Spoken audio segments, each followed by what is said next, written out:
Hogwarts, starting with the Unforgivable Curses at max level. Welcome back, brave explorers of impossible worlds.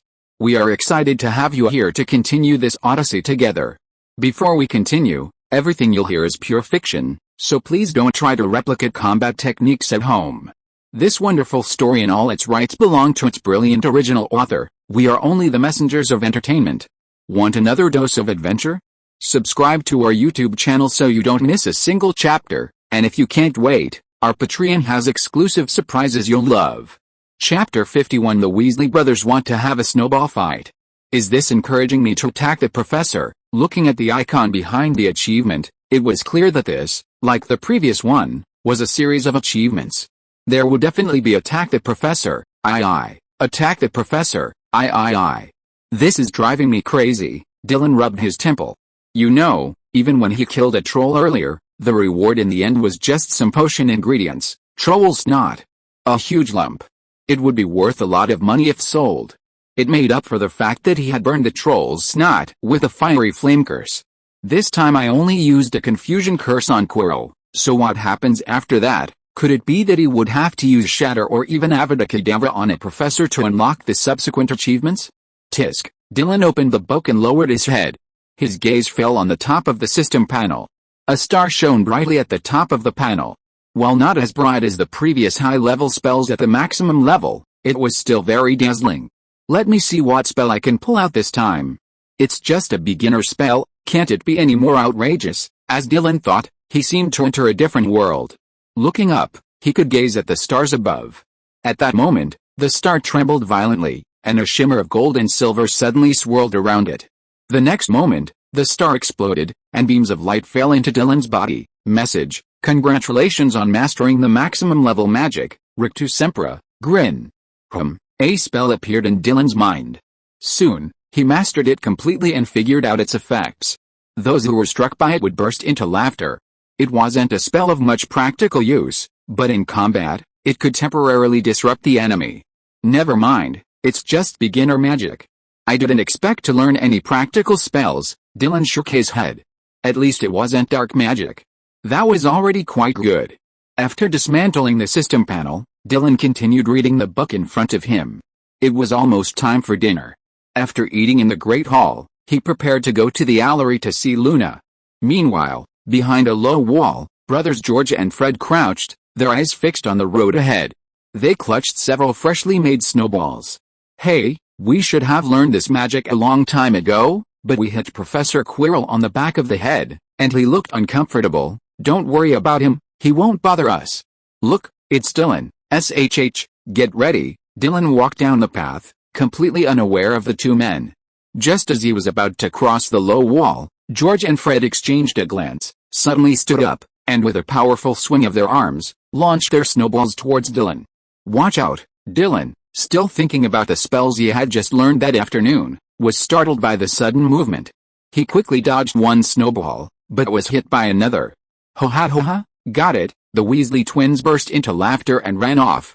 They thought Dylan was going to chase them, but Dylan just stood there silently, his eyes narrowed. Okay, snowball fight, huh? He raised his wand. Nix implosion. Suddenly, everything above the brothers went dark. Huh? Dark? They looked up, only to see huge flakes of snow pouring down like a waterfall. They were instantly buried in the snow. Little guys, seeing the twins, only their flailing arms and bobbing heads were visible. Their laughter died abruptly, replaced by exclamations of surprise. HMPH, Dylan snorted softly, walking past them and heading towards the Allery.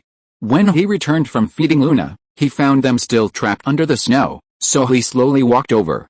Do you know we're wrong? Yes, we know we're wrong. Dylan raised his wand. But he didn't save the two. Instead, Rictus Sempra, wait, Dylan, what spell did you cast on us? George, I feel like laughing, me. Ho ha. Me too, ha. Wait? Ha. Time passed slowly. Christmas was almost here. After a private lesson with Professor Flitwick, Dylan was suddenly dragged away by him and brought to the Great Hall. Professor McGonagall was also at the entrance. After greeting him, Professor Flitwick addressed Dylan. Let me check your spells. Go. See those Christmas trees? Dylan turned and saw numerous Christmas trees around and inside the Great Hall. The one inside was especially enormous, with 11 of them. Dylan was wondering how Professor Flitwick was going to test his spells. Professor Flitwick said, "These Christmas trees are too empty. Why don't you decorate them a bit more, Dylan?" Professor McGonagall smiled back. "Thank you," she said, gracefully waving her wand. The great hall's ceiling instantly transformed into a deep, starry sky, twinkling with countless stars. Several larger stars streaked across the sky with long, trailing trails, creating a special snowflake effect. Professor Flitwick flicked his wand, and green vines snaked up from the legs of the dining table, quickly wrapping around the edge. Bright red holly leaves and white nuts sprouted from the vines. The plates were also enchanted, their edges imprinted with delicate golden snowflake patterns, while the knives and forks transformed into silver reindeer antlers. Dylan sighed softly. He raised his wand.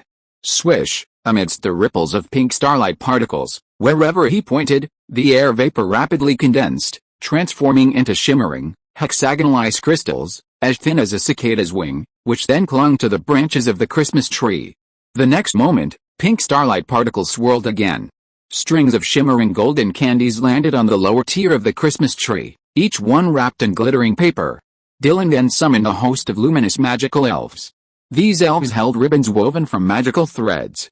Under his control, the elves danced merrily around the tree, wrapping the ribbons around the branches.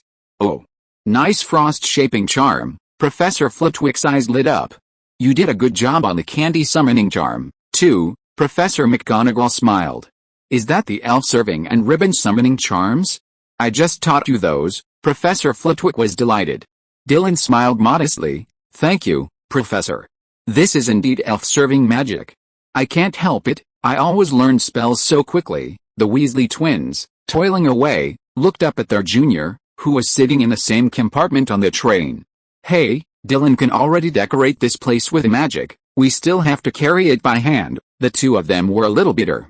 How come he was just a new wizard, and in less than half a semester, he was already more fluent than them? Who is the senior after all?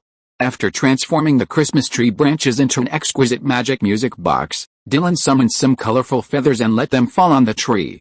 At this time, he also noticed the Weasley twins coming out from the other side of the tree. "You guys are here helping the professor too," Dylan greeted him in a friendly voice. However, the two brothers smiled awkwardly, and suddenly recalled some unpleasant memories. Chapter 52, Do you want to learn defense against the dark arts? Tomorrow's Christmas Eve, Dylan. What are your plans? Yes, I think I'm probably going to further research how to use my spirit servants more flexibly. When the entire hall was almost completely decorated, Professor McGonagall was talking to Dylan. Hagrid walked in from the hall entrance, holding a Christmas tree. Professor Flitwick looked over. "Put it over there," he pointed to a corner. Dylan cast a spell, conjuring a multitude of red and gold Christmas baubles that landed on the tree. "Hey, Dylan, aren't you going home for Christmas?" Harry and Ron followed Hagrid in. Seeing Dylan, they came up to him in surprise. "No," Dylan shook his head. With a wave of his hand, a chocolate candy appeared in Harry and the others' palms, illuminated by a special effect of pink star particles. "Avocado chocolate? Hey, I love that flavor." Ron unwrapped it and popped the chocolate into his mouth, his eyes lighting up. Dylan conjured up a few more chocolate bars for him to stuff into his cloth bag. "This is probably the first time you've been away from home for so long, isn't it? Don't you want to go back and see your parents?" Hermione asked. Dylan couldn't help but take a deep breath at a mention of this. When he first came to school, he and his parents had kept in touch through letters.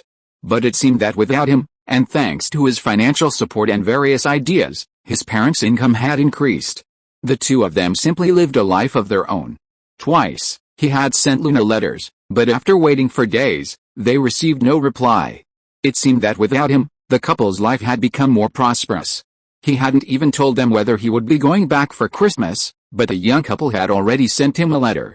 The letter began with many words of longing, and Dylan decided to put his research on spells on hold for Christmas and go home to be with his parents. But at the end, the young couple suddenly changed the subject, telling him he didn't have to go home for Christmas. They were going on a trip while they were on vacation. "Wow, that's cool. We can spend Christmas together in the dorm." Harry's glasses lit up. He didn't want to go back and face his aunt's face. "My parents are going on vacation too, so I'll be staying in the dorm too," Ron said, stuffing another piece of chocolate into his mouth. Harry was even happier. As long as he couldn't spend Christmas at his aunt's house, he was happy. Dylan blinked. When I get back from the library, we can spend Christmas together tonight. Ron swallowed the chocolate and suddenly said, Dylan, are you ready to go to the library again? Dylan nodded slightly. Ron continued, then let's go together later. Oh, Dylan raised an eyebrow. You want to go to the library too? What the hell was going on with Ron? Not only was he going to the library for the first time ever, but right when the vacation was about to begin? Ron waited until Professor McGonagall and the others had left with the Weasley twins before he whispered, you remember that Nico Hagrid mentioned? We need to go to the library and find out who he is. Dylan suddenly realized something. Hagrid, just as he was about to leave, passed by them and overheard Ron's words. His eyes widened. Are you still trying to figure that out? Oh. Stop it. You don't even need to know what Fluffy is guarding. Hermione looked up. We can't help it. You know it, but you won't tell us. We'll just have to find out on our own. Hagrid's face tightened.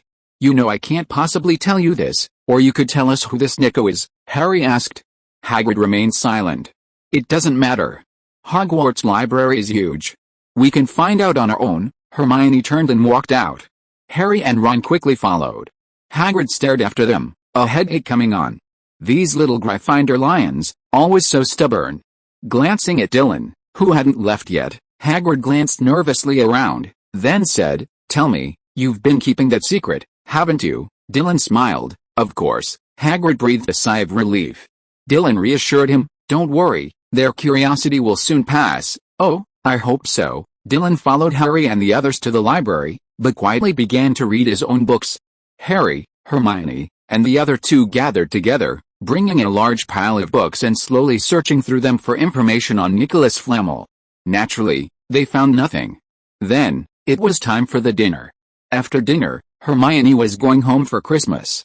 Harry, Ron, and the other young wizards had a great time, completely disregarding Hermione's last words. No one had any intention of finding out who Nicholas Flamel was.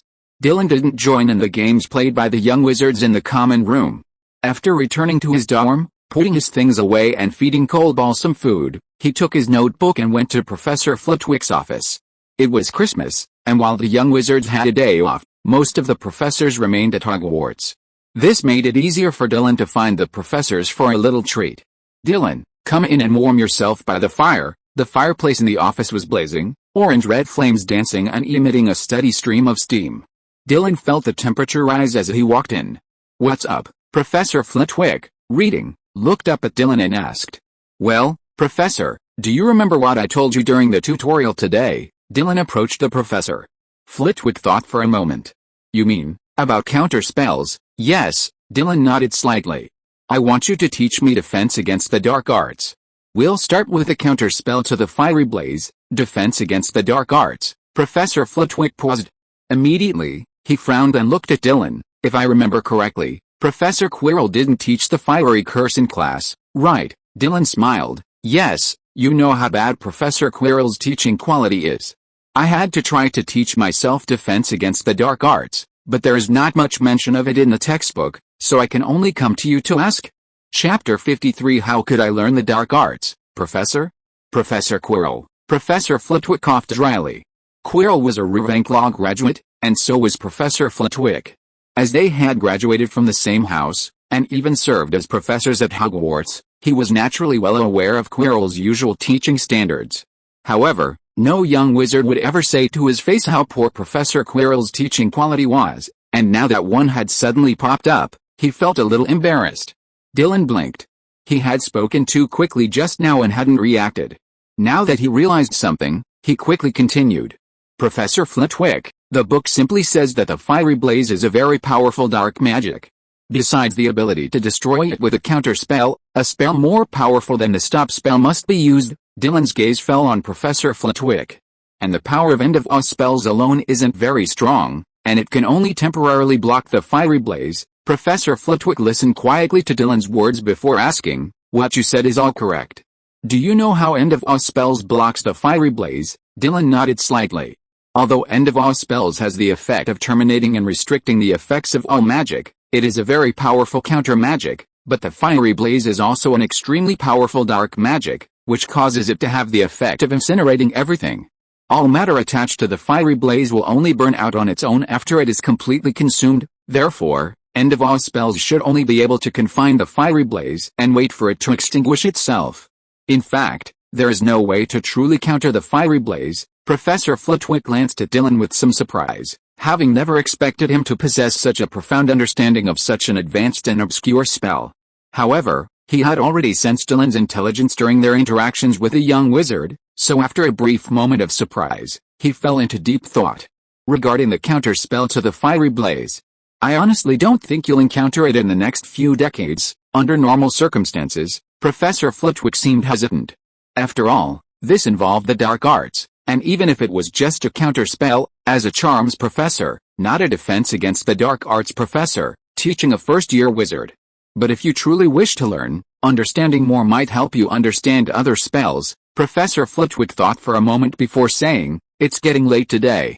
Even if I were willing to teach you, now isn't the time. Please return. I'll let you know when we meet next time. Dylan, seeing Professor Flitwick's relenting offer, though he didn't immediately agree, smiled and bowed slightly. Thank you, Professor. Thank you so much for your guidance. Merry Christmas, ha ha ha. Professor Flitwick smiled and waved. It's not Christmas yet, but you too. Professor Flitwick was a man of great courtesy and respect. Dylan's academic progress, intelligence, and politeness were all perfectly suited to his style. Dylan said goodbye to Professor Flitwick, thinking to himself, I've already told Professor Flitwick that I want to learn counter spells for the dark arts. I'm afraid it won't be long before all the professors know about this. He walked down the corridor. The drafty air was still bitterly cold. After a moment's thought, he decided to take this opportunity to visit the other professors. For example, Snape. What? You want to learn the counter spell for the fiery blaze? A low, surprised voice echoed, and the window panes of Professor Snape's office rattled in the biting wind. Snape narrowed his eyes at Dylan, who looked so sincere. No, I've already mentioned this to Professor Flitwick. This time, I just wanted to ask you if there's any other way to extinguish the fiery blaze. Why are you suddenly interested in this? Snape looked Dylan up and down, and combined with the strange feeling he'd felt since seeing the troll's corpse last time, he suddenly said, Are you secretly learning the dark arts? Dylan's smile remained unchanged, but a hint of surprise appeared on his face. Ah. Why do you ask that suddenly? Why would I learn the dark arts? Professor, I do have some interest in the dark arts, because I want to know the difference between them and normal spells, but unfortunately, I've read a lot of books in the library, and I haven't found any that explain them in detail, and, after seeing the fiery blaze in a book, I wanted to study the difference between it and the blazing flame, or even the Vulcan's way. Observing Dylan's lively conversation, Professor Snape regained his composure. Instead of bothering yourself with a counter spell to the fiery blaze, it's better to prepare some acromantula venom. Professor Snape snorted, each word uttered with a chilling quality. Oh, but his words made Dylan's eyes light up. Professor, are you saying that acromantula venom can also be used to extinguish fiery blaze, as expected of an old dark wizard? He really has some tricks up his sleeve. True, but if you really encounter fiery blaze, that little bit of acromantula venom will only make your death even faster. Dylan nodded in agreement. He hadn't known that acromantula venom could counter fiery blaze. It seemed he really needed to make some time to hunt some acromantulas in the Forbidden Forest. Dylan had originally intended to ask Professor Snape for advice, then move on to the next professor. But since he was already here, Dylan spent a long while in Professor Snape's office before he impatiently dismissed him. Bang! Dylan didn't touch his nose until the door slammed behind him. It's almost Christmas, and I don't have classes, so why can't you talk to me more? He shook his head and slowly walked towards Professor McGonagall's office. But strangely, Professor McGonagall was not in her office. Dylan knocked on the door for a long time, but no one answered. Huh? Did he go back to rest? Dylan checked the time. It was a little after 9 o'clock in the evening, almost 10. Well, I'll have to wait until tomorrow. He couldn't find Professor McGonagall, and there was no way Dylan would run to old Dumbledore and ask him to teach him the counter spells of the dark arts. Plus, it was really late, and tomorrow was Christmas. He didn't plan to continue reading, so he slowly walked back to the dormitory. Chapter 54. Look at the defense against the dark arts professor you found. The headmaster's office. Outside the window, Moonlight streamed in quietly. Dumbledore, who had been playing with a bird, slowly turned around, a kind smile on his face. He said gently, "Phileas, Minerva, please sit down." "There's no need to rush." Professor McGonagall stood straight. Beside her, Flitwick, though shorter, wore a solemn expression. "This matter cannot be ignored," Professor McGonagall declared firmly. Dumbledore sat down. "I understand your concerns. Dylan is a gifted child. In your eyes, he's like an uncut gem with limitless potential. But precisely because of this power, he's more likely to teeter on the edge of darkness." Professor McGonagall glanced at Flitwick. "That's right. I had no idea he wanted to teach him self-defense against the dark arts. You should know that if you teach yourself defense against the dark arts, you'll get lost if you're not careful," Professor Flitwick said sheepishly. After Dylan left, he wanted to seek advice from Dumbledore. Unexpectedly, he ran into Professor McGonagall, who was also seeking Dumbledore. He couldn't possibly hide Dylan's desire to learn defense against the dark arts from her. This was the outcome. Dumbledore smiled gently at the two of them. "You know, young people are always curious about the unknown. I heard he killed a troll with a flaming curse." Professor McGonagall nodded, her face tense. This clearly demonstrates the child's exceptional learning and judgment. "I suspect it was the explanation of the fiery curse in the book, combined with his mastery of the fire curse, that sparked his desire to learn defense against the dark arts." Seeing that neither of them sat down, Dumbledore paused, then, holding onto the table, stood up. "Our duty as professors isn't simply to stop, but to guide." He walked to the window and gazed out at the snowy night. "Since he wants to learn, if we don't teach him, won't he come up with the idea of learning on his own? Didn't you say that he came to you because he couldn't learn it clearly on his own, Phileas?" Professor Flitwick nodded slightly. "That's exactly what he told me." Dumbledore turned around and smiled. "So, as long as we give him a safe framework and provide him with the right direction, I believe he won't fall. After all, he's a Gryffindor student." Professor Flitwick nodded again. "Yes, the little guy is very smart and intelligent.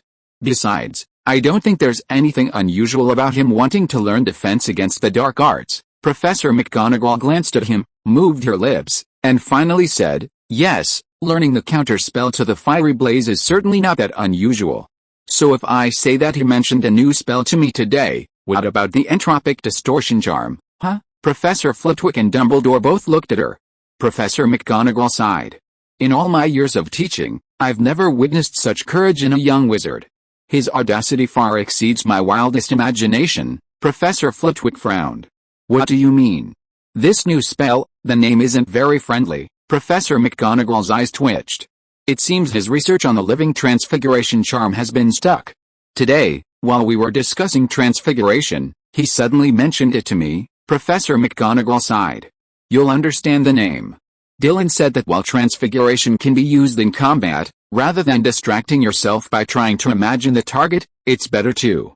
Why not just deform the opponent directly?" Professor Flitwick added. Professor McGonagall nodded slightly.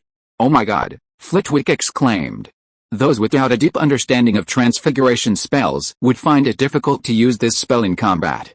Dylan wants to create a spell that can directly deform the opponent's body, or even split it into several parts, and to prevent the opponent from being split too far, becoming something more powerful than a human wizard." Dylan also said, "This spell would be best to directly split the opponent in two, or simply deform a part of the opponent's limbs. That way, it would greatly affect the opponent's strength during combat." As Professor McGonagall finished speaking, an eerie silence fell in the headmaster's office. After a long moment, Dumbledore looked at Professor McGonagall with a complicated expression, carefully considering his words. "Well, he's only a first-year wizard, after all. He wants to apply transfiguration spells in combat, a common thought for many young wizards. It's just that the spell he wants to develop is indeed a bit shocking. And while the theory is sound, I mean, purely for practical use, but putting it into practice can easily lead people astray." Dumbledore returned to his seat. "Perhaps you could guide him a little more, so he understands that creating spells isn't that easy. Besides, you could also discuss with him more about spell shaping and secondary control, which can be very useful in actual combat." Professor McGonagall was silent for a moment, then nodded. "Spell shaping and secondary control can transform existing spells into various, potentially even more powerful effects. For example, Vulcan's Path is an upgraded version of the fire charm. She had never discussed this with Dylan before, as it required a wizard to master a spell almost completely. But now, she decided to talk to Dylan more. Even if the content might exceed Dylan's understanding, it might actually make Dylan more interested in the right direction and stop studying those less esoteric things. Also, Phileas, although the counterspell to the Fiery Blaze curse isn't taught in the Defense Against the Dark Arts class, Dylan is no ordinary wizard after all. This is part of his understanding of spells. If you think he can master it, you can definitely teach him. It's nothing, Dumbledore reassured the two. Professor McGonagall and Professor Flitwick exchanged a glance before finally saying goodbye and turning to leave. After the others had walked for a while, Dumbledore suddenly looked back at the door. Severus, did Dylan come to see you too? Professor Snape suddenly emerged from the shadows, his expression grim. Look at the situation we've got now. This is the professor you carefully selected for Defense Against the Dark Arts. And what have you done to such a promising young wizard, Dumbledore? If you are listening to this novel on a channel other than Fanfic World, it means it was downloaded and re-uploaded without effort. We warmly invite you to visit our channel, Fanfic World. There you will find the original version of this story and many other novels of various genres. We look forward to seeing you dive into a world of incredible novels. Chapter 55, The Little Wizard of Gryffindor will not fall into corruption, right? Dumbledore picked up a cockroach heap from the table. Want some? Professor Snape frowned, leaning back slightly, his eyes filled with disgust, his lips pursed. I have no interest in such disgusting things, Dumbledore shrugged. Fine, but it's delicious. I was telling you about Dylan, Professor Snape said in a low voice. Dumbledore laughed. I didn't realize you were so concerned about a little wizard, Professor Snape frowned. He's already plunged headfirst into a situation of extreme danger. What do you mean? Dumbledore asked, a little surprised. It's unlikely he'd come into contact with anything truly dangerous. Yes, but it's not impossible, Snape snorted. Dumbledore looked at him. You mean, maybe his curiosity about spells might lead him to learn forbidden, mind-bending magic? I'm afraid it's more than that, Professor Snape sneered. If he could find a safe way, he would do it, Dumbledore frowned. Snape continued, today, he not only came to ask me how to counter the fiery fire curse, after I told him the answer, he then began to ask me how the love potion actually works. Huh? Dumbledore was startled again. This Dylan, apparently only a first-year wizard, how could his research be so broad-ranging? Why is he researching this? Snape sneered again. Love potions can induce strong feelings of love, but these aren't true feelings. He suddenly brought this up, and I thought he was being silly again, but I didn't expect. Professor Snape's face darkened even further. He knows all about the effects of love potions.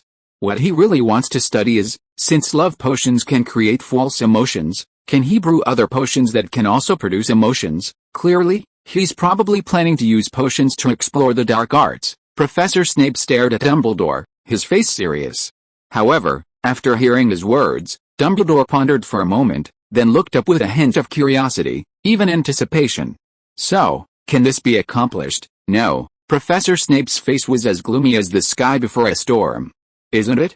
Ha ha ha, Dumbledore chuckled dryly. It seemed alchemy was still more interesting.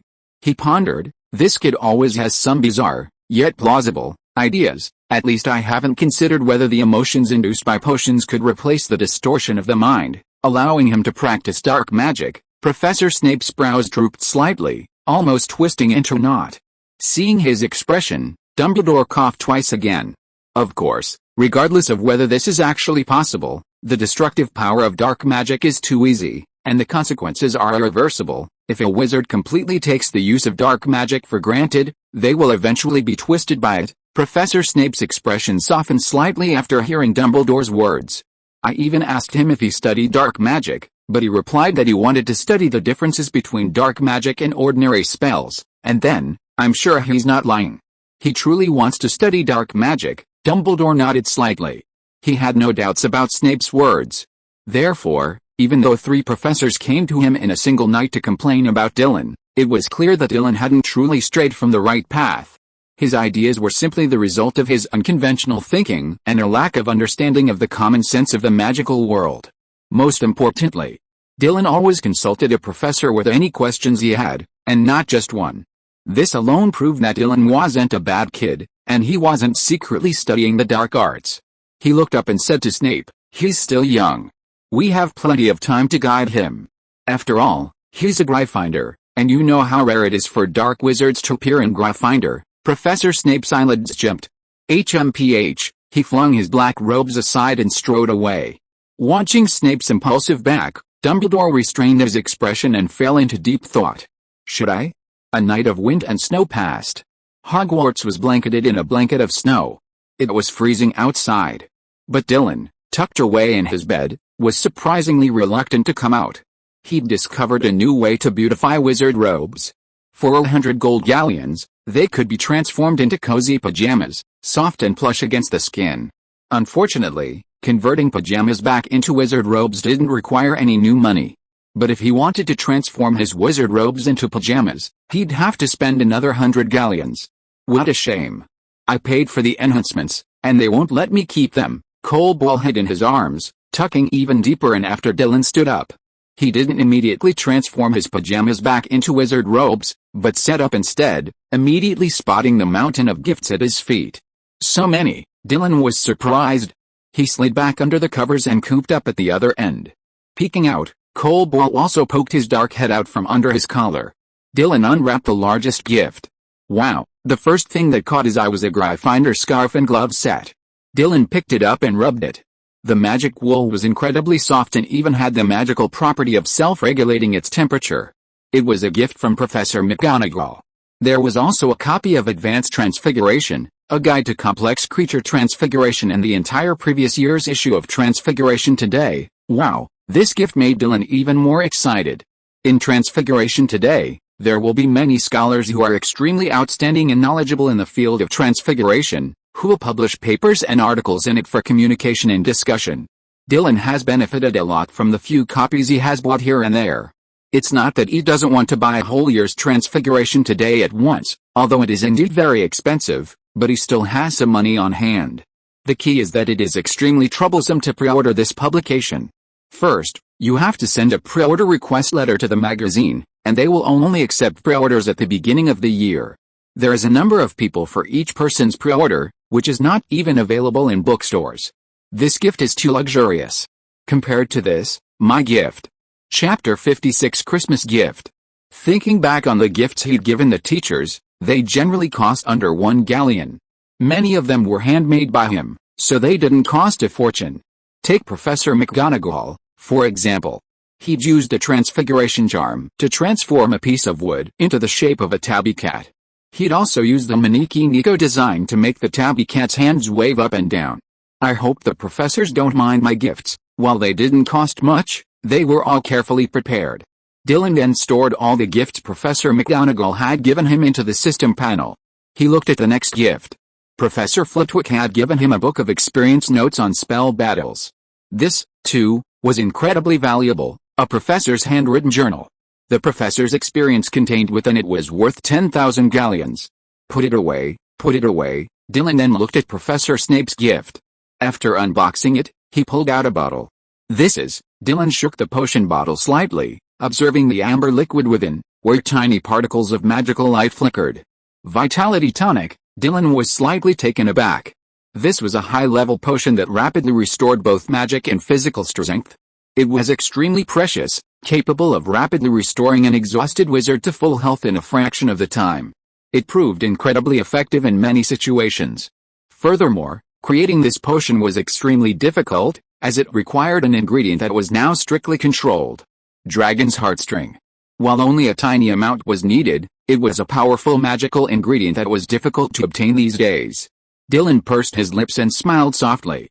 It seems Professor Snape doesn't completely regard me as some silly little lion who constantly bothers him. While not his most prized disciple, he was definitely one of the best. While Dylan was touched, he also felt a little uneasy. I only gave Professor Snape a potion I made myself. He's sure he won't appreciate it, right, Alice? He really didn't know how to give a gift, so he just gave it as a token of his appreciation. He couldn't possibly give him an Avada melon to chew on, could he? When I have a lot of money, I'll definitely give the professors a big gift. As for how big? Dylan opened the next gift. Candy, chocolate. Isn't that the avocado chocolate I conjured? Hey, it really was from Ron. Dylan smiled helplessly. Magic chess, an enchanted football. The football was sent by Seamus and his friend Dean. It's said that while Seamus was trying out a new spell, he shot 8 of the 9 footballs out of the sky. This one survived Seamus's magic. Seamus named it Lucky Football, hoping it would bring Dylan good luck. Dylan loved it. Although it was a useless football and he probably wouldn't need it, it was a thoughtful gesture, just like a gift from him. He felt more at ease with all these gifts. Oh, there's even a new magic quill pen set. That's quite expensive. Dylan took a look. It was from Harry. He put all the gifts away. Dylan felt touched. He glanced back at Harry and Ron, who were still soundly asleep. He smiled softly and climbed out of bed. I hope they don't mind my gifts. Dylan left the dormitory. After dinner, he went to the owl shed to check on Luna. There was no letter from his parents. HMPH, I wasn't expecting much anyway. Instead of heading to the library, he returned to the Gryffindor common room. Dylan grabbed a handful of snacks and snuggled into the soft sofa, reading the journal Professor McGonagall had given him. Wow, this guy has quite a deep understanding of transfiguration spells. Dylan was quickly absorbed. Then, a voice called out, "Good morning, and Merry Christmas, Dylan, you're up early." Turning, he saw Ron and Harry. Harry's face lit up with visibly joy. It was his first Christmas with his friends. He slid onto the sofa next to Dylan, slumped down, and sighed comfortably. Ron also came over and winked at Dylan. I see that the gifts on your bed are gone. How about it? Did you eat the chocolate I gave you? Dylan glanced at him. Avocado chocolate. No. Ron's expectant expression instantly fell. Oh. Why? You don't think it's really avocado chocolate you gave me, do you? Harry on the side said with a stifled laugh. I told you, don't disguise it as a chocolate packaging that Dylan gave you. Ron then cooperated and said, actually, that wasn't chocolate you gave me at all. Dylan, why don't you try it now? Looking at Ron's rolling eyes and the corners of his mouth that he tried hard to hold back but couldn't, Dylan raised an eyebrow and said suspiciously, you guys didn't make that chocolate into some prank limited edition, did you? Ron's upturned mouth corners froze for a moment, then drooped unnaturally, and pursed his lips. How could that be? It's just an ordinary box of chocolates. Harry, standing beside him, blinked and added, yes, he gave me a box too. I've tried it. It's delicious. Dylan narrowed his eyes, his gaze shifting between the two men with twinkling eyes. Then, a gentle smile suddenly appeared on his face, and he pulled out a handful of candy from his pocket. I'll eat them later. These are milk candies your brothers gave me. I think they taste great. Would you like to try some? Ron immediately became wary. However, Harry didn't notice Ron's expression. Instead, he leaned forward, reached out, and took a candy from Dylan's palm. He peeled it open and popped it into his mouth. Ron didn't even have time to stop him. Harry's relaxed smile froze, just like Ron's. Wow, Harry opened his mouth, and a stream of colorful streamers flowed out uncontrollably. Harry wanted to say something, but his hands instinctively raised to stop it. However, the streamers continued to flow, leaving Harry in a state of panic. What's going on? Harry mumbled incoherently, his streamers already spitting out all over the sofa, but he still hadn't stopped. Suddenly, another excited voice was heard. Ha ha ha ha. I didn't expect Dylan to not eat my candy, but Harry got to taste it first. 2 figures rushed over. Dylan is still so smart. Chapter 57 Snape, what nice gifts you gave to other professors. The Great Hall on Christmas Day wasn't as crowded as usual. The scattered young wizards still at Hogwarts gathered. Ron pulled Harry over, and the Weasley twins dragged Percy over. Dylan sat with the others. They had a lively lunch. Even from the teachers' seats, a chilling gaze drifted over from time to time. But when Dylan looked, he didn't see anyone staring at him. Instead, Professor McGonagall, with a bright smile on her face, occasionally sipping a little wine, had a faint blush on her face, and her hat was tilted. Noticing Dylan's gaze, she nodded, and Dylan smiled back. After dinner, as they left the Great Hall, Harry and Ron wanted to invite Dylan to join them for a snowball fight, but the Weasley twins, who had been so excited, instantly lost interest. Percy glanced at his 2 younger brothers and immediately realized they must have played a prank on Dylan, only to have him punished. Just as he was about to say something, Dylan waved them off. I'm going to the library to return my books. Go have fun. Oh, it's Christmas, Dylan, Ron said, oblivious to his brother's embarrassment. He even tried to rope Dylan into joining him. but Dylan slipped away. The 3 books I borrowed last time are almost due. After returning them, let's borrow 2 more herbal scriptures. As Dylan turned a corner, he bumped into Professor Snape, dressed in a black robe. Oh, Professor Snape. What a coincidence. Merry Christmas. Dylan looked up and greeted him warmly. Snape glanced at Dylan, his expression gloomy. I'm not happy at all. Dylan was stunned. Professor Snape stared at him with a cold gaze. During the meal in the Great Hall, Professor McGonagall praised your gift highly.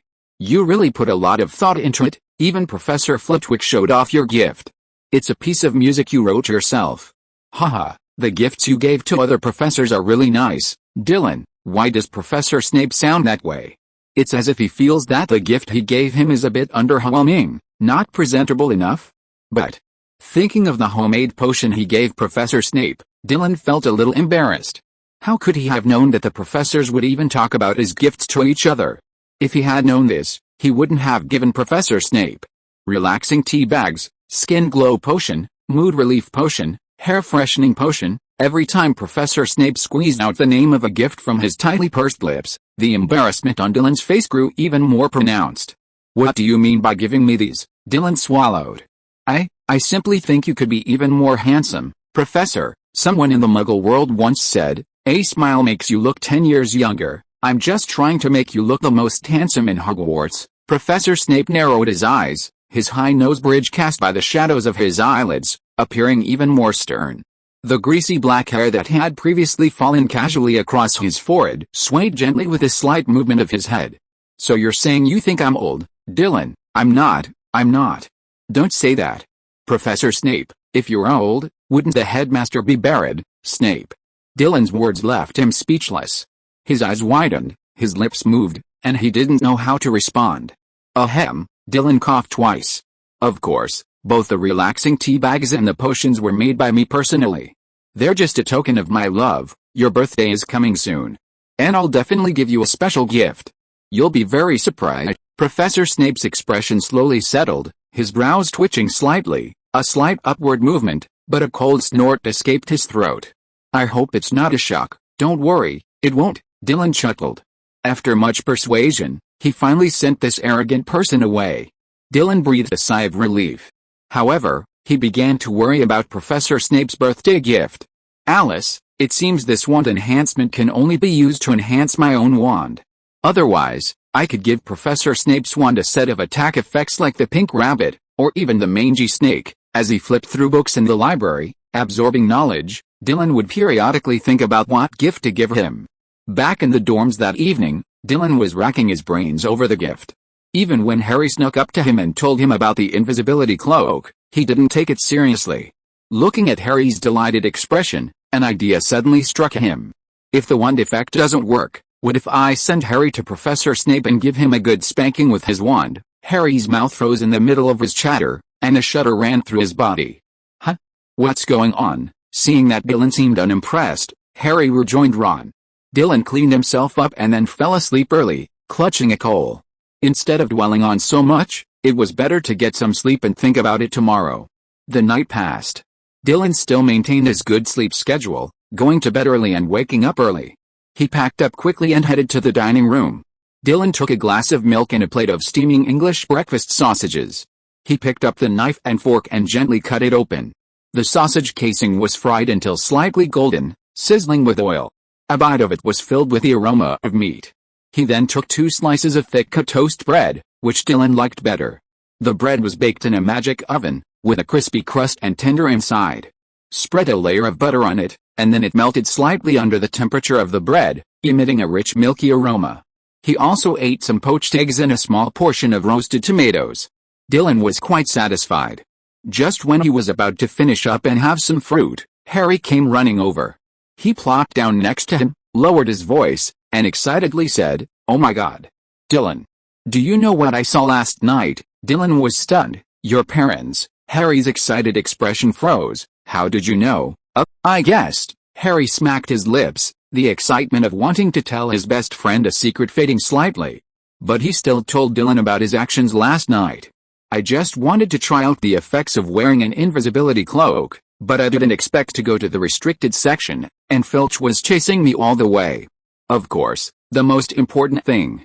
Chapter 58 Encounter with a Magic Mirror. You found a mirror? And saw your parents in it? Dylan took a small plate of blackcurrants and elderberries that looked like grapes, picked one up, and put it in his mouth. Harry nodded repeatedly. That mirror reflects my parents.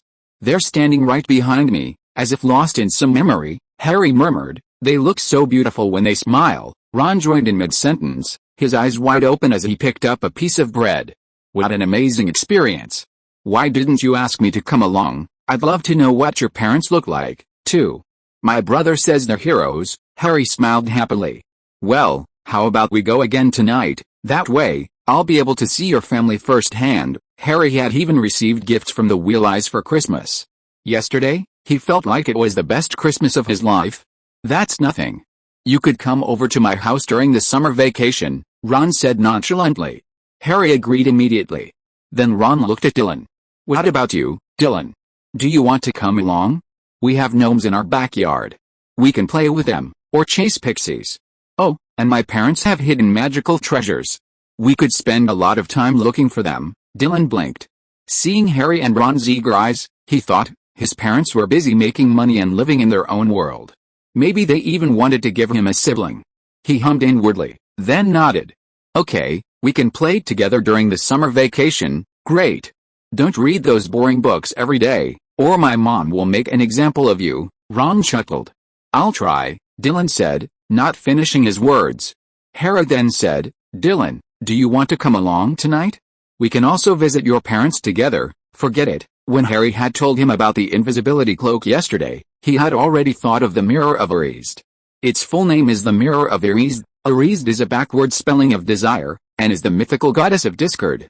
So, this mirror can reflect a person's deepest and strongest desires. Dylan was indeed somewhat interested, but he wasn't sure what would be reflected. The magic mirror wouldn't simply reflect a person's family, as Harry assumed. What if it projected something strange? Harry and Ron would be fine, but the problem was, Dumbledore wouldn't be around to spy on him. If the magic mirror projected something unpleasant, and Dumbledore saw it, wouldn't he be in big trouble?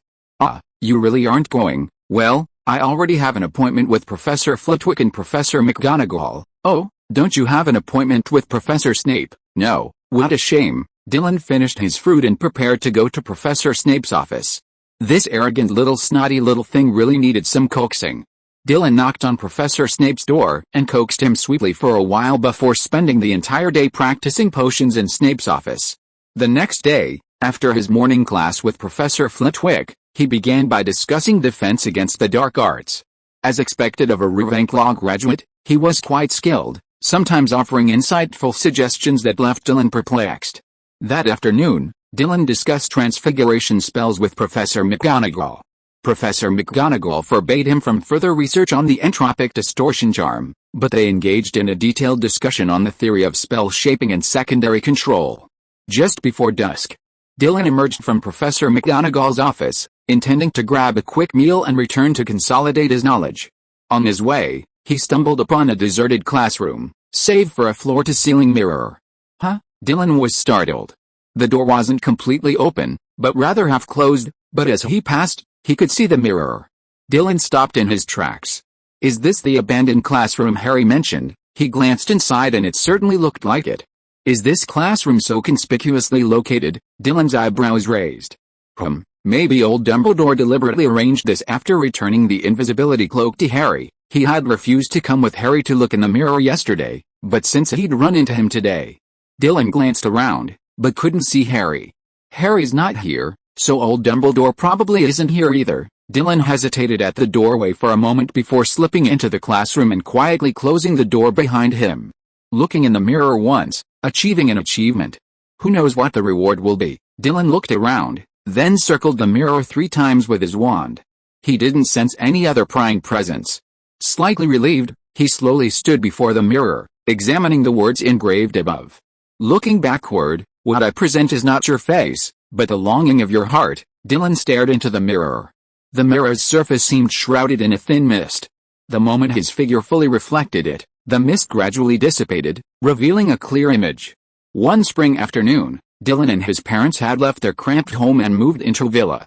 He no longer lived in the tiny basement, but instead, He awoke from his large bed and, embracing the lazy morning sun, ventured into the back garden. His parents were meticulously laying out a variety of delicacies on the long garden table. Two small figures, seemingly his siblings, were running and laughing in the grass, and fighting goblins. Dylan blinked. Are his parents really going to give him a sister? No, I really hope my parents give me a sister. Suddenly, the image in the mirror shifted again. A large group passed by their garden. Dylan and his parents welcomed them in. Hermione, clutching a thick illustrated guide to magical plants, told Dylan about the magical plants growing nearby. Harry and Ron joined his siblings in fighting goblins. Neville, Seamus, George. Dylan also saw Professor Snape, Professor McGonagall, and Professor Flitwick. Professor Snape's expression was still serious, but when Dylan's parents greeted him, he also showed a kind smile. Garden party, Dylan smiled. Chapter 59 Dumbledore's Test. Achievement reward, continuous spells. Dylan hadn't expected his heart's desire to be something so simple. A group of people, gathering in the garden? Suddenly, Dylan noticed something dark flickering faintly among the clouds above the brightly sunny sky, but it was fleeting. Dylan narrowed his eyes. What am I thinking about again? Gurgle. Then, he felt his stomach rumble, and a pang of hunger washed over him. He smacked his lips, looking at the food his parents had prepared. It was basically everything he had loved since childhood. Of course, given England's food desert, there were still many other delicacies on the table, delicacies only available in the era of food additives in his previous life. Dylan also saw Coke and Sprite. I'm a little hungry. Better go eat quickly. Dylan sipped his saliva and turned to leave. Fortunately, it's not some weird thing, and it seems that I have to spare some time to study how to create so many delicious foods in the previous life through magic. Of course, you can do it yourself, but how can it be as convenient as waving a wand and making food appear? Just like his milk tea, he made it when he was studying the transfiguration spell. Dylan pushed open the classroom door, looked around, and found that there was no one, so he hurried away. And after he left, suddenly, the space behind the magic mirror distorted, and two figures emerged. Dumbledore sighed, looking at the remaining scenes in the magic mirror. Harry and the professors were chatting or playing with the music, while Dylan himself was moving between family and friends, with a happy smile on his face. There's no way this kid will turn into a dark wizard. Believe me, he won't learn the dark arts. Dumbledore smiled with relief. I just don't know what that dark liquid he's using to entertain guests is. It looks like a drink. He was touched because, in Dylan's mind mirror, he actually appeared, sitting so kindly on a recliner nearby, watching a group of children playing and having fun. Such a scene was truly rare. Watching the heartwarming scene fade in the mirror, Dumbledore even raised his hand to wipe the moisture from the corners of his eyes. Snape pursed his lips and stared at his own reflection until it disappeared. I can't possibly laugh like that, Dumbledore was amused. Ha ha ha, what if you can? He turned and walked towards the classroom door. Child, can you rest assured now? Professor Snape snorted coldly. Relying on a mirror that doesn't move? People can move. Dumbledore shook his head and glanced back at the mirror averezed. The scene he saw startled him slightly, and then his eyes became even more moist. He looked away. Severus, people are dynamic, but those who are wrapped in love can maintain their most steadfast self no matter how they change. Perhaps you don't understand, but I must tell you that love has a power that transcends all things, capable of transcending the boundaries of life and death, so you must believe that a person's true self is what is reflected in the magic mirror. Snape's eyes moved, and he was silent for a moment.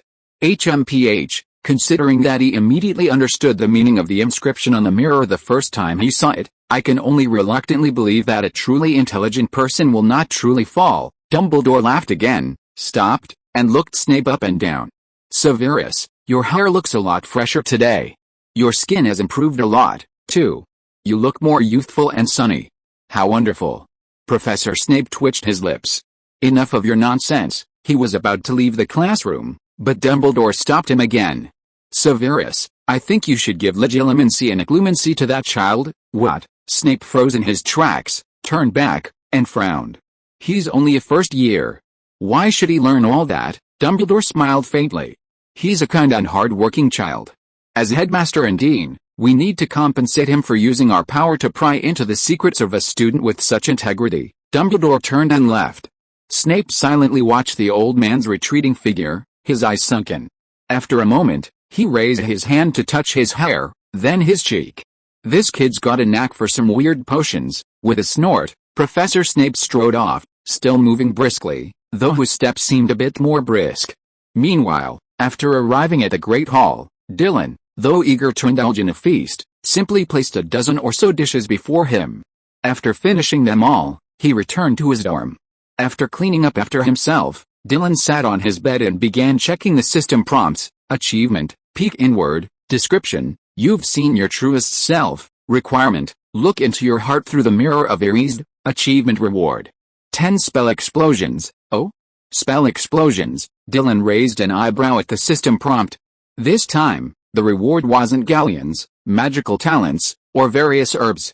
Judging from these 4 words alone, it seemed as if he could cast spells in rapid succession, and the multiplication by 10. Does that mean I can cast 10 of the same spell in a row? Dylan blinked, a picture forming in his mind. He was holding his wand, battling Voldemort. Voldemort, with a wicked smirk, was about to unleash a fiend fire on him. He raised his wand and, like fireworks, unleashed 10 fiend fire spells, all blasting towards Voldemort's face.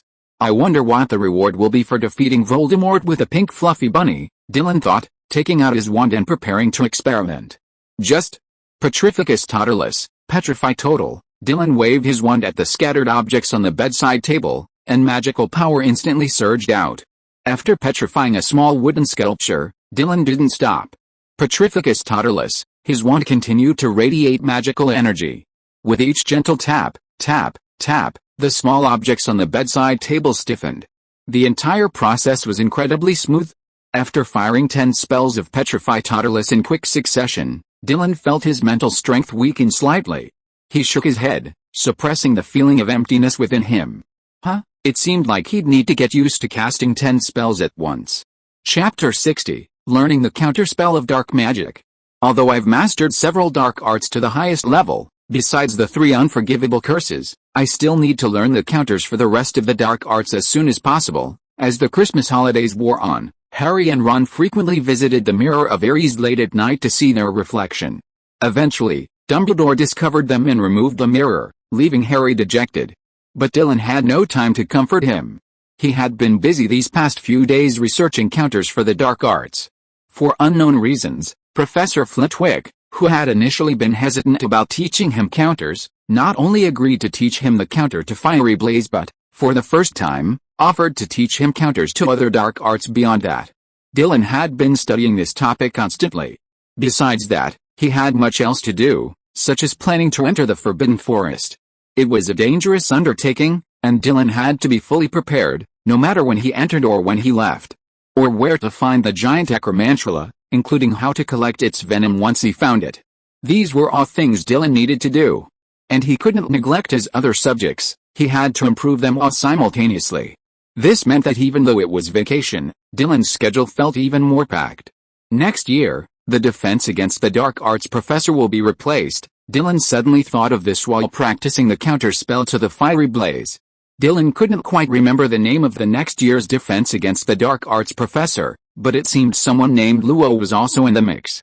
However, Dylan did remember one thing about this guy very clearly: his other magic was mediocre, but he was a master of the Obliviate Charm. He was also quite boastful. He particularly loved signing autographs. Although he often used the Obliviate Charm to steal others' work, his abilities were mediocre, and he was vain.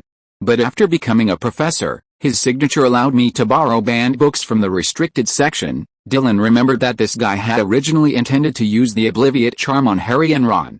As a result, because Ron's wand was damaged, that idiot Morocco's wand backfired when he cast a spell, causing the spell to rebound on him. This ultimately resulted in complete amnesia, and he was subsequently sent to St. Manfred's Hospital for Magical Maladies and Injuries for long-term recuperation. Although he's quite useless, he's still somewhat useful, Dylan chuckled. There's no such thing as a completely useless person. Wasn't that idiot's only chance to become a professor at Hogwarts based on his ability to cast the Oblivion Charm, plundering other people's achievements, and then boasting about them? Once I get his signature, I can go to the restricted section. Professor Flitwick has agreed to teach me a few counterspells to the dark arts, but that's far from enough. Dylan thought the idiot's signature shouldn't be difficult to obtain. Once in the restricted section, he could use the books there to further validate his ideas. If I hadn't presented some of my ideas to a professor, they would have been considered unconventional, and I wouldn't have had to learn everything on my own. Dylan sighed. He waved his wand gently. The counterspells for the fiend fire and other dark arts counterspells weren't difficult for Dylan to learn. A counterspell, in a sense, reverses the original dark magic spell. Therefore, for a dark arts master who could be considered the world's most profound master of the 6 dark arts, mastering them wasn't difficult. Dylan had waited until Harry and the others were out of the dormitory, hiding away in his dorm room. Fiendfire, with a flick of his wand, pink fiend fire erupted from the tip of Dylan's wand, transforming into a lifelike pink furry rabbit. The rabbit leaped in midair, spinning back and forth at Dylan's will. Just as it was about to leap onto Harry's bed, Dylan twirled his wand again. Fiendfire's pink furry rabbit leaped onto the pile of wood he had prepared. Sizzle, in the blink of an eye, the flames engulfed the wood, leaving not a trace. Just as the fiery flames threatened to spread further, consuming the entire dormitory, Dylan countered the spell. Swish, another stream of pink light swung out. The unstoppable pink furry rabbit was enveloped by this magical force. Though it bared its fangs and claws, its blazing tongues of flame swirled wildly, intent on devouring everything. No matter how it struggled, trying to break free, it could not break free from the magical restraint. Finally, the pink furry rabbit screamed and, with a soft crackling sound, was completely extinguished. A charred mark remained on the ground. Reparo, Dylan cast a spell at the mark. A pink halo of light shot out, but when the pink light made contact with the charred ground, the blackness trembled slightly. However, in less than a second, the pink light dissipated like foam. The charred mark on the ground remained stubbornly, showing no signs of repair.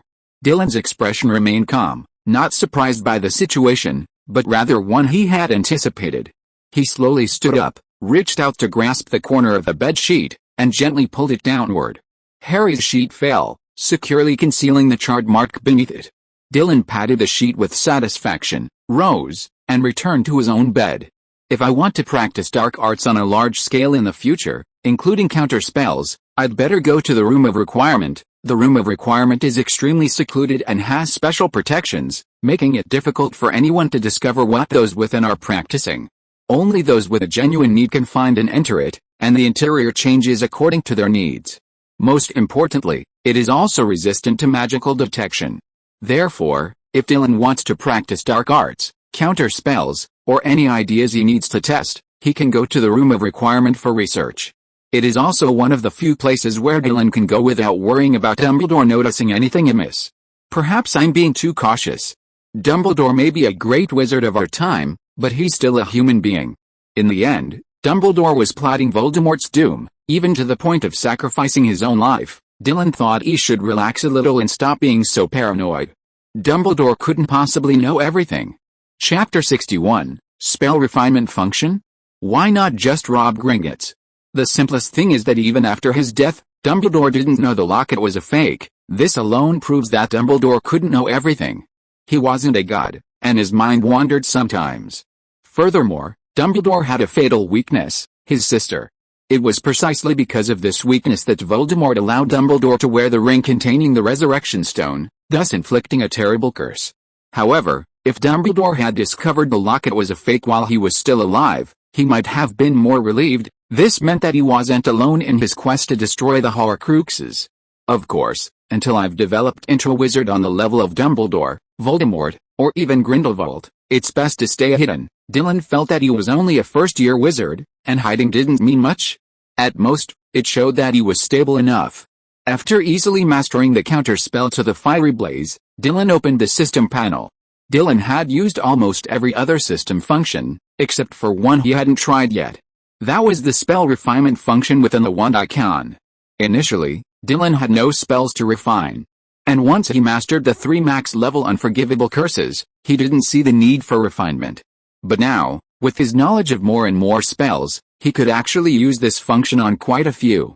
The reason Dylan hadn't used it before was because it's so damn bad. Name, Dylan Hawkwood. Spells available for refinement: Levitate, Transfiguration, Grimfire, Cleansing, Blazing, Loomis, Cruciatus, Soul Stealing, Corpse Resurrection, Parasite, Avada Kedavra, Grinning, Refinement Fee. 10,000 gold galleons per spell. Note, refinement automatically activates upon reaching spell level 7. Refinement is available once more at levels 8, 9, and 10. Seeing the cost of a spell refresher, even though it wasn't his first time seeing it, Dylan couldn't help but sigh. 10,000 galleons per refresher, who could possibly afford it? That's far more expensive than a wand or robes. A spell can be refreshed 4 times, from beginner to full level. That's 40,000 galleons. If he wants to refresh 10 spells, that's 400,000 galleons. And there are more than 10 spells in the entire world. If he wants to refresh 100 spells, that's 4 million galleons. Is this a spell refresher? Is he going to rob Gringotts? The figure is daunting. A wand costs only 7 galleons at its cheapest, and 4 million galleons could buy 570,000. If you change a wand every day, you can keep it fresh for over 1500 years. Even if you use one and discard 10 in a year, you still wouldn't use up all the wands. Besides, Dylan and Professor McGonagall had been chatting during the private lessons. A butterbeer at the Three Broomsticks was a mere 2 galleons. 4 million galleons, enough to buy 2 million. You'd drink it all up even if you went to Giant's View. It was a good thing Dylan didn't even have 100 spells yet, and the spells that could reach mastery level were only those on the panel. At 10,000 galleons per session, he could still do it several times. After all, even in just half a school year, Dylan had earned a considerable amount of pounds with the help of his parents. He then invested all of it in Gringotts, exchanging it for galleons. Perhaps because the goblins at Gringotts looked down on Muggle humans and didn't believe any Muggle wizard could afford to invest so much money in Gringotts. After several attempts, Dylan discovered that the goblins didn't actually set exchange limits on galleons for pounds, or even for human currencies like rubles. Dylan still had a fair amount of pounds, but he didn't throw them directly into Gringotts. He was afraid that the goblins, after giving him a huge amount of galleons in exchange, would notice and fix the bug. So even when Dylan went to exchange money, he did so little at a time, in small quantities and frequently. And it wasn't just galleons, but also sickles and a few nuts. By exchanging these currencies, he could trade for galleons without limit. And every time the goblins saw him, they would only exchange a small number of galleons, or even sickles. As a result, even though he had already obtained nearly 100,000 galleons from Gringotts, they still looked down on him. They still treated him as a poor boy, only able to exchange a few meager pounds. However, Dylan turned other people's arrogance into profit, putting money into his pocket. He didn't care, and he actually hoped that the goblins would continue to look down on him. This would allow him to exchange for more galleons, until he had enough capital to pursue other endeavors. But right now, most of my spells are between level 3 and 5. It can't be helped. Even with a few max level spells as a foundation, I'm learning too many and too diverse spells. Dylan's motto is, at this stage, to learn as many spells as possible, rather than focusing on just a few. After all, no matter how hard he tries, how can he easily master spells to max level? In other words, no matter how hard he tries, his spells won't easily reach the level of his max level spells. So, instead of just learning a few, it's better to go through them all. And precisely because he has a few max level spells as a foundation, he has a much higher starting point for learning other spells, making it much easier for him to master a spell. He starts with a proficiency of 2, 3, or even 4 levels. With this kind of privilege, Dylan naturally strives to learn as many spells as he can, never settling for more than he can. Steady progress is another of Dylan's life goals. I have 12 spells ready for refinement. 6 of them, the dark spell, can each be refined 4 times. The same goes for the grinning spell. Loomis, blazing, and cleansing are all at level 8 and can be refined twice. Levitation and transfiguration are both level 7 and can only be refined once. This was Dylan's first time refining a spell, so he had to carefully consider which spell to refine. Since it's my first time, I'll definitely focus on the most useful ones. And which of his spells was the most useful? Of course, Avada Kedavra. After deciding on a spell to refine, Dylan glanced at his dashboard. Money. 94,508 gold galleons, 8,600 sickles, 10,000 nuts, 100,000 British pounds. 10,000 galleons can be refined once, and I wonder if sickles, or even British pounds, can replace galleons. If you are listening to this novel on a channel other than Fanfic World, it means it was downloaded and re-uploaded without effort. We warmly invite you to visit our channel, Fanfic World. There you will find the original version of this story and many other novels of various genres. We look forward to seeing you dive into a world of incredible novels. Chapter 62, An Outrageous Refinement Task. Pounds can be exchanged for gold, and gold plays a vital role in the entire magical world, whether it's brewing potions, alchemy, or even learning some magic. So, Dylan wasn't surprised that pounds could be exchanged for galleons.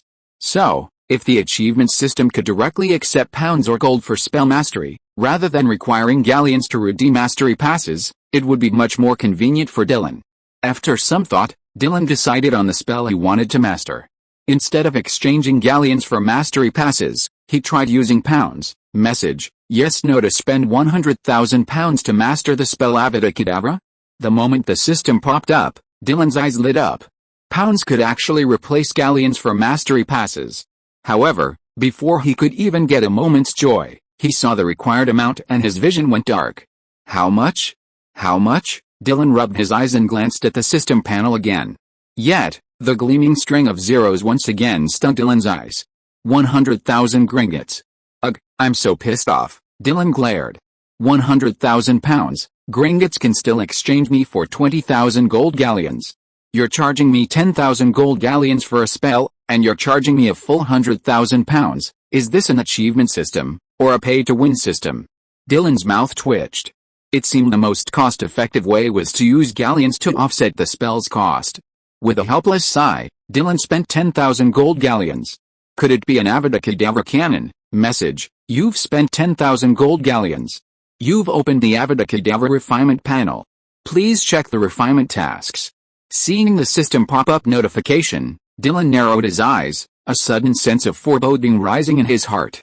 I paid to refine a spell, but now that I've spent the money, instead of explaining exactly what the spell refinement was, I'm being asked to complete some refinement quest. He tapped his wand again, looking at the system update panel. Spell to be refined, Avada Kedavra, spell feature to be unlocked, slaughter, refinement quest already activated, cast a Kedavra curse on the same living being 44 times to unlock the spell's feature and complete the spell refinement. Dylan narrowed his eyes. They were so straightforward when they took my money, but why didn't they explain to me up front that in order to refine the spell and unlock its feature, I actually have to complete a quest? He gritted his teeth, wanting to unleash 4 10-shot Avadis on this system. How am I supposed to complete the quest? But the money was already spent, and with it stuck halfway through, it looked like this quest had to be completed. With a swirl of his eyes, Dylan had a few options. The quest doesn't specify what I have to cast the killing curse on 44 times, but since it specifies a living being, it's fine if I cast it on a toad, right? As long as he could confirm this, he could easily go to the Forbidden Forest, find an necromantula, and cast 44 killing curses on it. Or he could just catch a toad, a mouse, or even a mosquito or fly. Or else, he could use the Metamorphosis charm to conjure a living creature and cast the killing curse on it. I can try any of these, but whether I want to enter the Forbidden Forest or cast Avada Kedavra, I have to be fully prepared to avoid being discovered. After practicing Avada Kedavra once, Dylan had already spent 10,000 gold galleons and gained nothing. He immediately lost interest in studying other dark arts. Who knows what kind of quests those dark arts might give him? Perhaps the Fiery Blaze quest would require him to cast 10 Fiery Blazes on old Dumbledore. After some thought, he decided to spend another 10,000 galleons to refine the Transfiguration spell. Message, yes no, spend 10,000 galleons to refine the Transfiguration spell. Because the Transfiguration spell has a wide range of uses and isn't just a single spell, Dylan has only mastered the 7th level Transfiguration spell so far. However, with Professor McGonagall's generous help, he's steadily progressing towards the 8th. Of course, even Professor McGonagall wouldn't claim to have fully mastered Transfiguration. Dylan still has a long way to go to fully master this spell. Message, you've spent 10,000 galleons. You've opened the Transfiguration spell refinement panel. Please check the refinement tasks. After spending another 10,000 galleons, Dylan now has over 74,000. He didn't feel any pain, but watching the number dwindle, it wasn't even enough to refine a few spells. This, however, gave him a rare urge to make money quickly. But where do I have time for money?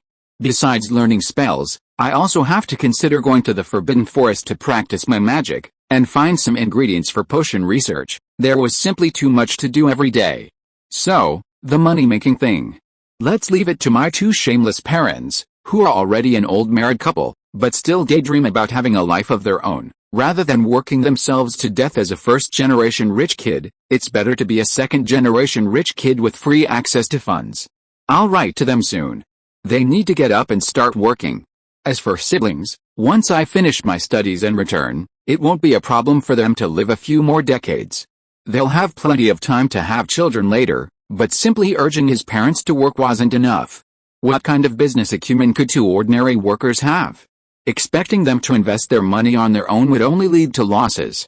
So, Dylan had to give them a general direction. At the very least, they had to find some sure-win deals. That needs some further planning. Forget it, I'll think about it tonight and mail the letter tomorrow. Dylan shook his head, putting aside these thoughts for the moment and looking at the system panel. Spells to be refined, transfiguration spell properties to be unlocked, instantaneous and no lag, refining task already started. Please use the transfiguration spell on Professor McGonagall once. You will unlock the properties of the spell and complete the spell refinement. Dylan looked at this spell refinement task, and the corners of his mouth twitched violently. What the? Do you dare to be more outrageous? Let him use the transfiguration spell on a true master of transfiguration, Minerva McGonagall, a professor at Hogwarts? Why not just let him attack Dumbledore directly? Chapter 63 The holiday is coming to an end. It's okay, it's okay. These two tasks may seem outrageous at first glance, but actually, when you actually carry them out, Dylan paused. While they were also outrageous, they weren't completely impossible to complete. For example, the first refinement task was just to cast the killing curse on the same target 44 times. Simple enough. And the second refinement task, the transfiguration curse, was just to cast it on Professor McGonagall once. Next time I discuss the transfiguration curse with Professor McGonagall, I can just use the excuse of wanting to practice with her. That way, even if I do use the transfiguration curse on her, it won't be too rude. Dylan sighed slightly. These two tasks weren't difficult, but they were also quite difficult. It all depended on how he handled them. The refinement feature of the killing curse, death will in burning heaven, isn't clear from the name alone what it is, but the refinement feature of the transfiguration curse, instantaneous transformation, seems easier to understand. It should allow me to cast spells instantly while transforming, and the transformation process should be smoother, right? This feature was quite worth the galleon spent. After all, to increase the power or effect of a spell, wizards usually had to research and refine it themselves. But now, he only needed to spend a small amount of money and complete a few friendly tasks to gain a new feature. This was an ability that countless wizards would climb to the moon and swarm the seas to catch turtles, but still couldn't obtain. Dylan thought about it, then let himself go, relieved. Of course, with these two refinement tasks as a foundation, Dylan didn't want to try to refine other spells. It wasn't because he thought the refinement fees were too expensive or the tasks were too strange. He wasn't a stingy person. But, after all, his galleons had other uses. For example, he was asked to purchase a ton of extremely expensive, yet necessary, potion ingredients and other materials. Dylan couldn't possibly pour all of his 90,000 plus galleons into refining a spell just to add one more feature. God knows how hard it must have been for him to save up for so long and still only have less than 100,000 galleons. He'd forced his parents to quit their jobs, and to keep them on track, he'd write to them day and night to monitor their progress. He also had to offer them advice on how to make money, and when they encountered problems they couldn't solve, they'd write to him for his advice. He certainly couldn't just sit there and watch. After all, a significant portion of his parents' earnings went into his pocket. So, he had to help them solve their problems and challenges. Oh, it's so hard for me, Dylan sighed. Just then, the dormitory door opened and Ron walked in. He greeted him, and Dylan stopped dwelling on the two refining tasks. He took out a piece of letter paper and began to think about how he could use his parents' capital to double their existing funds. By the time he finished writing, it was already late, and Harry had already returned to his dorm, chatting with Ron. Dylan planned to have Luna mail the letter tomorrow. Then he brushed his teeth briefly and cleaned himself up. Dylan then fell into deep sleep, clutching the coal. This time, he didn't transform his wizard robes into pajamas. Each transformation cost 100 galleons, which might not seem like much, but 10 times would add up to 1,000. A little bit adds up, And a few fewer pajamas would unlock another refinement quest. No matter how outrageous the quest, it meant that the advanced spells he already mastered could potentially gain new magical properties. The next day, after mailing the letter, Dylan resumed his usual dark arts counterspell lessons with Professor Flitwick. Time slipped by. The Christmas break was drawing to a close. Seamus, Neville, and the others had returned to school. Hermione hadn't returned until the last day of Christmas break. Dylan was sitting at the long table in the Great Hall, chewing on a Forbidden Forest dark flame durian that was almost as big as his head. This wasn't food from the Great Hall, but one Hagrid had given him 2 days ago. It had finally ripened, so he'd brought it to the Great Hall to eat. The durian wasn't as smelly as he'd expected, but rather sweet. The flesh was a deep purple-black, with dark flame patterns flowing across its surface like the slow movement of lava, encased in a translucent, luminous membrane. Because the durian seemed to have taken a long time to ripen, Hagrid had only given him one. Dylan was just trying something new. Hermione approached and greeted him excitedly. "Oh, what are you eating? It looks a bit scary." "A piece of durian. Hagrid gave it to me." Hermione blinked, dismissing the idea and sitting down next to Dylan. "Your Christmas gift is very creative, a magic scarf. After I came to school, I found that it can change color according to the seasons and room temperature in Hogwarts Castle. Oh my god, did you knit this yourself?" "I like it so much," Dylan smiled and said, "I knitted it with magic." "Fortunately, you like it. I was worried that you would find a scarf boring." "No way." Hearing Hermione's words, Harry and Ron looked at each other, and then looked at Dylan, with a hint of resentment in their eyes. "Hey, Dylan, how could you only give Hermione a scarf? I wanted one too, but you only gave me a quill." Ron frowned, "And some candy." Dylan tilted his head. "It seems you haven't written with that quill yet." Ron was stunned. "What do you mean? Could that quill have other uses?" Dylan pursed his lips. "It's an intelligent quill, or rather, it was originally a blank magic quill. I injected a magical program I wrote into it so that it can intelligently and automatically correct your grammatical errors. I hope that writing potion recipes will be easier and easier for you." Hearing this, Ron's eyes widened, and his expression burst into surprise. "Oh, it can be like this? I misunderstood you." Dylan glanced at him expressionlessly. "It's okay, I'm used to it." Ron scratched his head embarrassedly. Dylan glanced at Harry, who was hesitant to speak. "I put an invisible shield inside your necklace. If you encounter any danger, it can protect you once." Harry also scratched his head. Hermione put her backpack on her lap and spoke mysteriously. "Did you know?" Chapter 64, This is how unofficial history came about. "Know what?" Harry and Ron leaned forward. Dylan was still chewing on the durian. Hermione opened her bag and pulled out a book. "This is another gift from Dylan." "What? Why did Dylan prepare 2 gifts for you?" Ron stared. Hermione waved her hand. "That's not the point. The point is, guess what I found in this book?" Dylan glanced at the book The Legendary Alchemist in Hermione's hand. "Alchemy? Did you learn to turn stone into gold?" Ron was puzzled. Harry's eyebrows jumped. "Alchemy? Headmaster Dumbledore is also an alchemist. He gave me an eternally blooming flower for Christmas. That's what Headmaster Dumbledore created by alchemy, combining magic and special plants. This flower even changes color according to my mood." "Hey, why didn't Headmaster Dumbledore give me a gift?" Ron's eyes widened. But neither Harry nor Hermione paid him any attention. Hermione flipped through the book in her hand quickly. "The Nicholas Flamel we've been looking for is an alchemist. But the amazing thing is, he lived in the 14th century. This book records many of his alchemical creations, including the Philosopher's Stone." Harry blinked. 14th century? That's hundreds of years ago, right? Ron exclaimed. "So the men we're looking for lived hundreds of years ago. No wonder we searched through the Contemporary Magic Hall of Fame in the library and couldn't find any mention of Nicholas Flamel." Hermione glanced at him with a stern look. "Stop talking nonsense and listen to me." Dylan sat next to the 3 of them, so he inevitably overheard their conversation. After hearing Hermione's attitude towards Ron, some memories of his past life suddenly flooded his mind. "I remember someone on a forum analyzing whether Ron Weasley used the Imperius curse on Hermione Granger, causing her to fall in love with him." Dylan pondered this theory for 3 days. Those who voice this view believe that Ron may have resorted to shady tactics to win Hermione's heart. Their argument is perfectly plausible, claiming that Ron and Hermione's relationship had been strained since their first year, with frequent arguments and diametrically opposed personalities.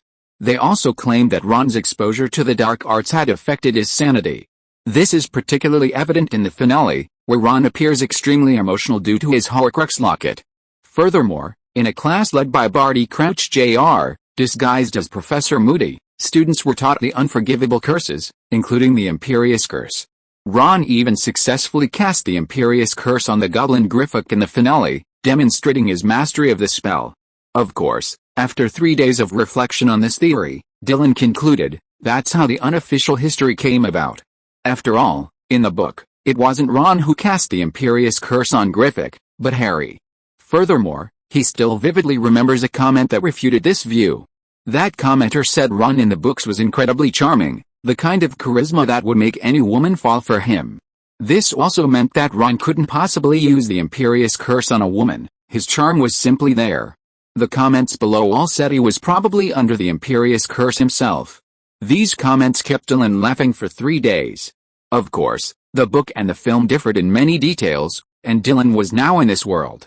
He couldn't simply say whether he was in the book's world, the films, or a mixture of both. After all, Hermione in the books wasn't that pretty. Regardless, he had lived here for 10 years and had become a part of this world. No matter what the future held, as long as he mastered magic thoroughly, he would be able to handle any situation. Go ahead, Ron said, thrusting his fork into a sausage. Hermione glanced at him, then lowered her voice again. According to the books, Nicholas Flamel was the greatest alchemist in history. He created the Philosopher's Stone over 600 years ago. The books also say that the Philosopher's Stone can turn stone into gold, transforming ordinary iron into pure gold. It can even create an elixir of life, ensuring the body of the person who takes it will never perish. Harry and Ron stared in amazement. This was something they had never known. The Philosopher's Stone has such a use. Dylan finished the last bite of his durian and nodded to himself. Yes, ignoring the immortality effect of the Philosopher's Stone, it can also turn stone into gold. With a Philosopher's Stone, I can give my parents a break and create a fortune myself. Even if the system charges me £10 million, I won't be short of money. Dylan pulled out a tissue and wiped his mouth. But even if I don't rely on the Midas touch, maybe I could just devalue the pound and then use other means to buy back pounds. I wonder if the system would recognize that when it comes to charging for spell training. Dylan pondered as he listened to Hermione's excited explanation. Nicholas Flamel has lived from the 14th century to the present day. The only Philosopher's Stone in the entire wizarding world is in his possession, and I've been keeping busy at home, too. I found out Flamel celebrated his 665th birthday last year. Ron was stunned. Do I even need to check? Can't I just do the math? Hermione paused, then glared at him viciously. You're being a bit long-winded. Harry's eyes sparkled. Now that we know who Nicholas Flamel is, does that mean that Flugelstein is guarding the Philosopher's Stone? Hermione nodded. Yes, that's right. After that, she looked up at the people around her, thanks to Dylan's help this time. Otherwise, we don't know when we will know who Nicholas Flamel is. Dylan blinked. I just saw that you like to study, so I gave you this book. The rest has nothing to do with me. Hermione raised the corners of her mouth and smiled. Anyway, thank you for giving me the clue. Fortunately, I was a little bored at home, so I read the whole book, and then I knew who Flamel is. Ron swallowed the sausage in his mouth. When you are bored, instead of having fun or playing games, you actually read a book? He shuddered twice. It's really incomprehensible. Chapter 65 Dylan, teach me. The holidays ended, and classes resumed as normal. Hermione and Harry learned the true nature of the object guarded by Fluffy, the three-headed dog. But precisely because of this, after receiving the answer, they had no further thoughts about the Philosopher's Stone. After all, they were just a group of first-year wizards, their obsession with the truth driven by childish curiosity. And Harry had been incredibly busy lately. Gryffindor would have to accept Professor Snape as referee for the next Quidditch match.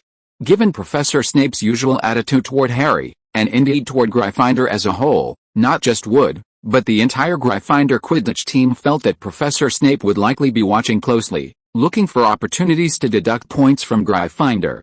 This forced Harry to contend with the oppressive and tense atmosphere created by Wood during practice. Everyone's movements were constantly corrected under Wood's almost demanding gaze. Even Harry was no exception.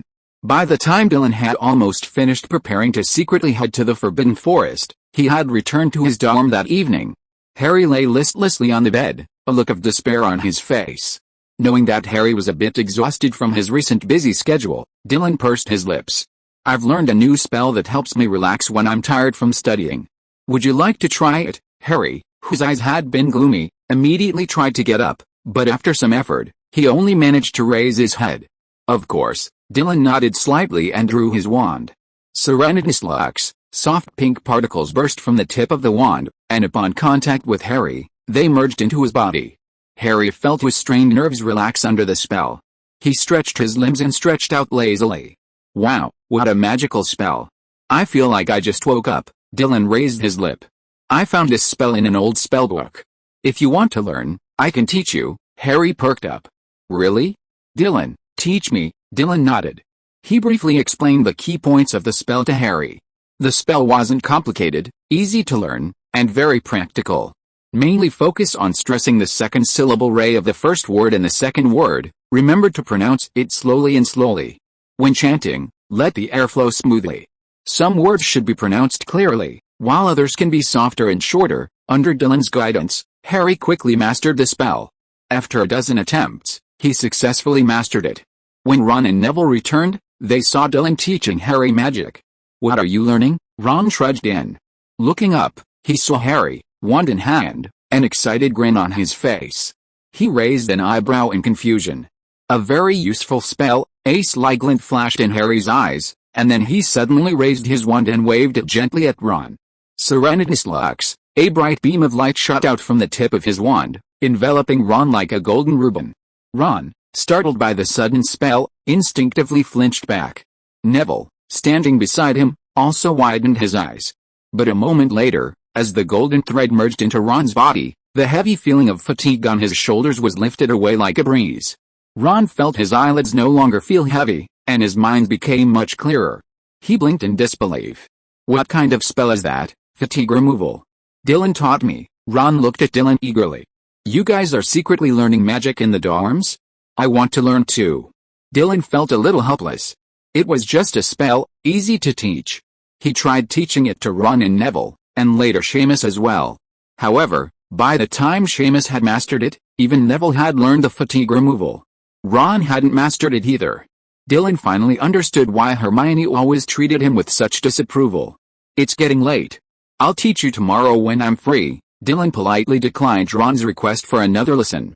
"Just once, one last time, I promise." Dylan first gathered the books he needed for tomorrow's class, put them in his backpack, and then put them in his system dashboard. Hearing Ron's words, he couldn't help but glance back at him. "That's what you said when Neville learned this spell." Ron was stuck. Dylan shook his head. "Don't worry, since you want to learn, I will definitely teach you, but not today. I'm getting ready for bed." Ron sighed and nodded dejectedly. "Okay." After lying on the bed, Ron and Harry's topic shifted from Quidditch to Professor Snape. Ron was a little puzzled, with his hands behind his head and looking at Harry sideways. "That guy with greasy hair always looked like he wanted to eat you, but I didn't expect him to save you from Quirrell." Harry shook his head. "I don't understand either." After Dylan cleaned himself up, he shook himself clean, then lay on the bed, grabbed the cold raquettes, and stuffed them into his arms. Anyway, Professor Snape is a qualified teacher, and it is his responsibility to protect students. In fact, I think Professor Snape is quite easy to talk to, right? Maybe he's just not good at expressing himself." Ron exclaimed in disbelief. "Are you sure he's not good at expressing himself?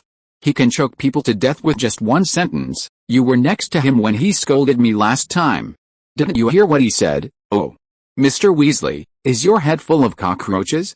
Or do you think your head is a mixing pot of beebs every flavor beans? Have your hands been cursed? You can't even hold the herbs steadily. I don't think you are suitable for studying potions. Maybe going to Hogsmeade Village to wash windows for Honeydukes candy shop is more suitable for you." Ron imitated it very well, even the accent was very similar. After a pause, Ron glanced at Dylan. "You can be quite harsh with your words sometimes.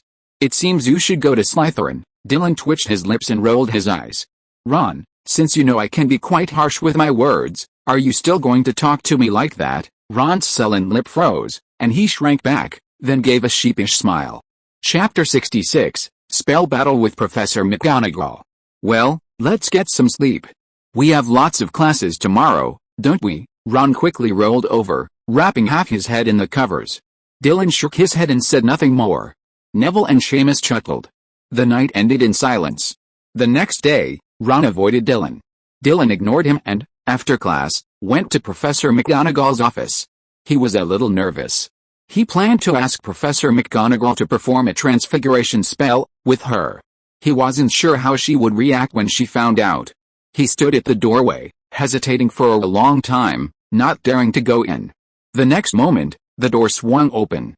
"Come in," came Professor McGonagall's crisp voice. Dylan froze for a moment, and before he could react, he had already stepped through the door and entered. Professor McGonagall was sitting at the large oak table, a quizzical look behind her glasses. "Why didn't you knock?" Dylan coughed dryly and chuckled. "Something just occurred to me, so I stood by the door and pondered for a while." Professor McGonagall didn't dwell on it, but nodded gently.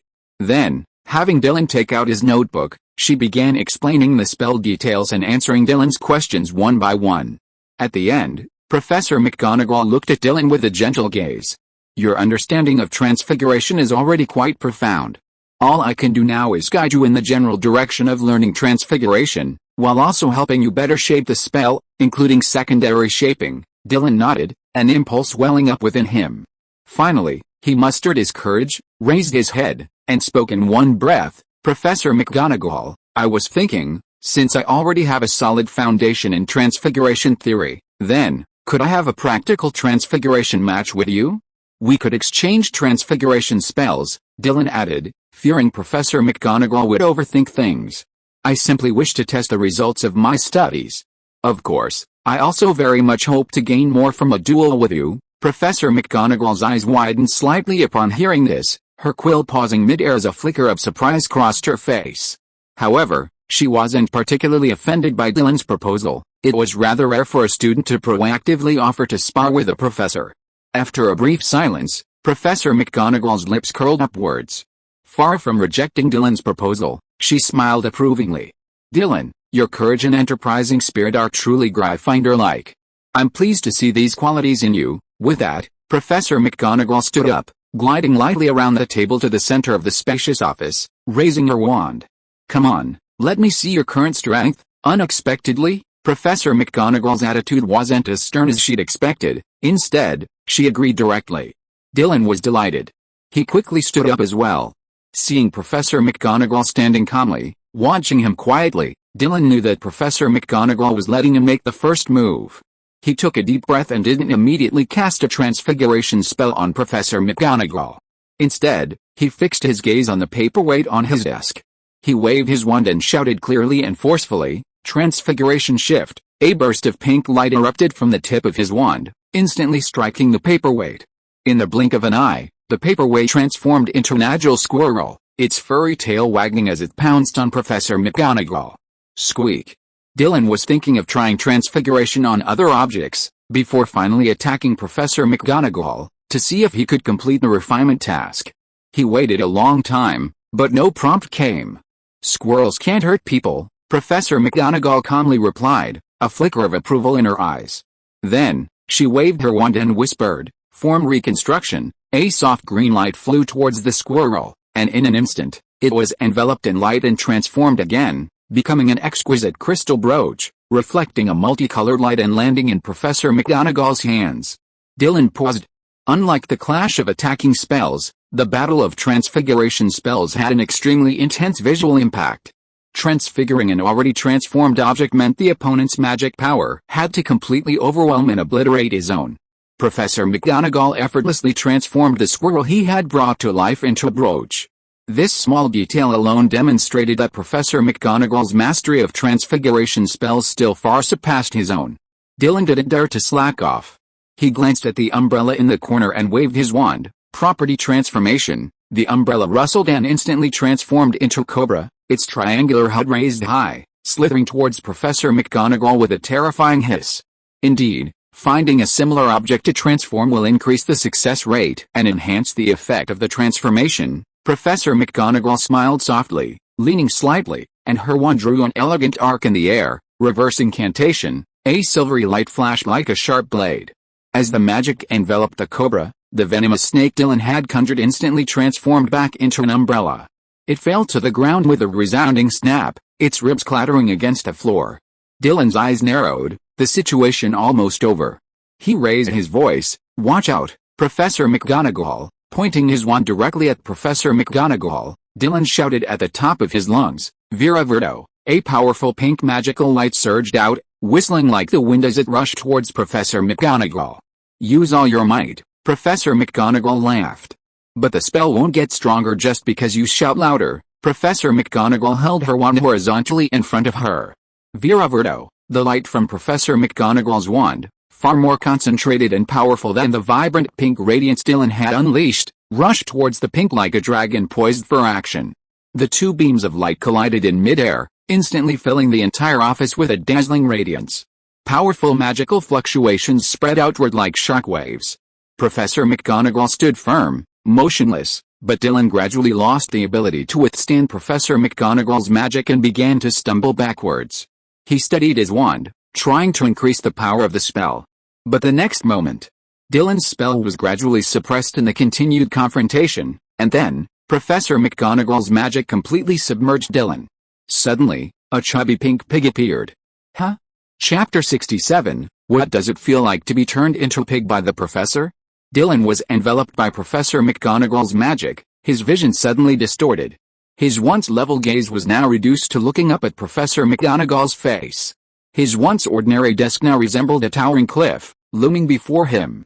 Reflexively, Dylan raised his hand, only to see two short, pink, wrinkle-free, and rather plump pig's trotters dangling before him. Dylan was stunned, his mind blank. He opened his mouth, eager to ask Professor McGonagall to undo the transformation, but only a grunt came out. The strange sound startled Dylan, his whole body trembling, his ears drooping in fear. Dylan tried to move, but his short legs felt as limp as noodles, and the first step he took was a thump, and he fell. He gestured towards Professor McGonagall, but the clumsy trotters refused to respond, flopping aimlessly in the air. Professor McGonagall couldn't help but smile as she watched Dylan, transformed into a pig, thrashing about on the ground, trying to stand. Her serious expression vanished, and her clear, hearty laughter echoed through the office. "Don't panic, Dylan," she said, waving her wand and muttering, "It's a rare opportunity to have such a special moment. Let me capture it." With a swish, a small, delicate magic camera appeared in the air. As soon as it appeared, it adjusted its angle and focused its lens on Dylan, the still struggling piglet. Whoosh, the magic camera flew in front of Dylan, darting back and forth around him. Click, click, the camera captured Dylan's movements, the shutter clicking automatically. Dylan tried to dodge, but it was no use. Instead, the camera captured a series of comical and awkward moments. Finally, Dylan gave up. He shuffled his feet, turned his head, and covered his face with his two pig's trotters. He tilted his head toward the corner, sticking only his butt out. "Nude, who cares, hairhead?" Seeing this, Professor McGonagall smiled. With a wave of her wand, the magic camera floated in front of her. Photos fluttered out one after another. Professor McGonagall reached out to catch them, her lips curling wildly as she gazed at the adorable Dylan in the photos. She gently raised her wand and waved it gracefully in the air. Vera Verdo, in an instant, magical light enveloped Dylan once again. A shimmering glow, Dylan's body began to transform, eventually returning to human form. After the transfiguration curse was lifted, Dylan sat on the ground. Looking at his restored hand, his face flushed, but he also made up his mind. I must learn more advanced spells. I'll get up at 3 o'clock from now on. As long as I don't die from studying, I'll study until I die." Dylan was a little furious. Professor McGonagall was going too far. How could he be turned into a pig? Seeing Dylan still sulking, Professor McGonagall pursed her lips, trying to hide the smile on her face, but no matter how hard she tried, she couldn't suppress the upward curve. She gently waved her wand, and Dylan felt a surge of magical power lifting him up from the ground. Professor McGonagall stepped forward and gently patted his shoulder. "This is an unforgettable experience, both for you and me. This is the first time I've ever used a transfiguration spell against a first-year student, and even turned him into a pig, Dylan." Professor McGonagall smiled, pulled out a chair, and asked Dylan to sit down. "Okay, I won't tease you anymore. She walked over to Dylan and sat down in the chair. While being transformed, you can also feel the magic of the transfiguration spell working on yourself, right? Dylan was stunned at this, then thought for a moment and nodded. Professor McGonagall smiled softly, and the fine lines around her eyes faded slightly. I'm telling you the truth, Dylan. This experience is an absolutely invaluable asset to you. You've truly experienced the entire process of transfiguration on the human body. When you're enveloped by the spell, your body transformed by the magical power, you'll be able to truly feel the flow and reshaping of magic. This will elevate your understanding of transfiguration from textbook knowledge to personal experience. When you learn transfiguration in the future, you can recall your feelings today more often. That way, you'll be able to better grasp the degree and method of magic. Remember, every transformation is a delicate manipulation of magic and a deep exploration of the nature of magic. Professor McGonagall patted Dylan's shoulder again, a look of reminiscence on her face. When my teacher was teaching me transfiguration, he also turned me into a Professor McGonagall almost let the cat out of the bag, but luckily, she stopped herself in time. Dylan stared at Professor McGonagall eagerly, eager to know the answer. Your transfiguration teacher is Headmaster Dumbledore, right? Professor McGonagall coughed dryly and evaded the question. Yes, in short, although I could have simply broken your spell, I still cast the transfiguration on you, so you can experience the power of transformation firsthand. This will help you better learn your animagus form later. Besides, we're having a magic duel, aren't we? That's true, Dylan said with a twitch of his lips. But I don't want my animagus form to be a pig. Professor McGonagall laughed so hard that her chest shook twice. Don't worry, you won't change into anything I change you into. Dylan breathed a sigh of relief. Although his transfiguration spell proficiency had reached level 7, it was precisely because he hadn't learned the animagus that he hadn't reached level 8. It wasn't that he didn't want to learn his animagus form, but Professor McGonagall believed that he should only learn after he had a firm grasp of magical theory and a solid practical foundation. Dylan agreed with this. After all, according to the Hogwarts curriculum, students must master transfiguration at least in 5th or 6th grade before they meet the initial requirements for animagus training. And that's just a preliminary requirement. Because animagus magic is incredibly complex, a single mistake could have serious consequences. Therefore, the Ministry of Magic is very strict about the registration and management of animagy, requiring wizards to undergo lengthy study, training, and assessments to ensure they can perform this magic proficiently and safely before they can be officially registered as animagy. So, because Dylan hasn't attempted animagus transformation, he's still unsure what kind of creature he'll become. Hopefully, it won't be that guy who just hummed. If I have a chance to reach Sanjiang, I'm looking forward to the follow-up reading next Monday, but I'm still in the second round. With a third round next week, I won't have enough traffic. I beg everyone to stop wasting time and read along. If I make it to Sanjiang, I'll be ready for a burst of updates. By then, I'll have at least 40,000 words. Please keep reading. Chapter 68 Achievement, Attack the Professor. Feeling the effects of his recent transformation, Dylan nodded to Professor McGonagall.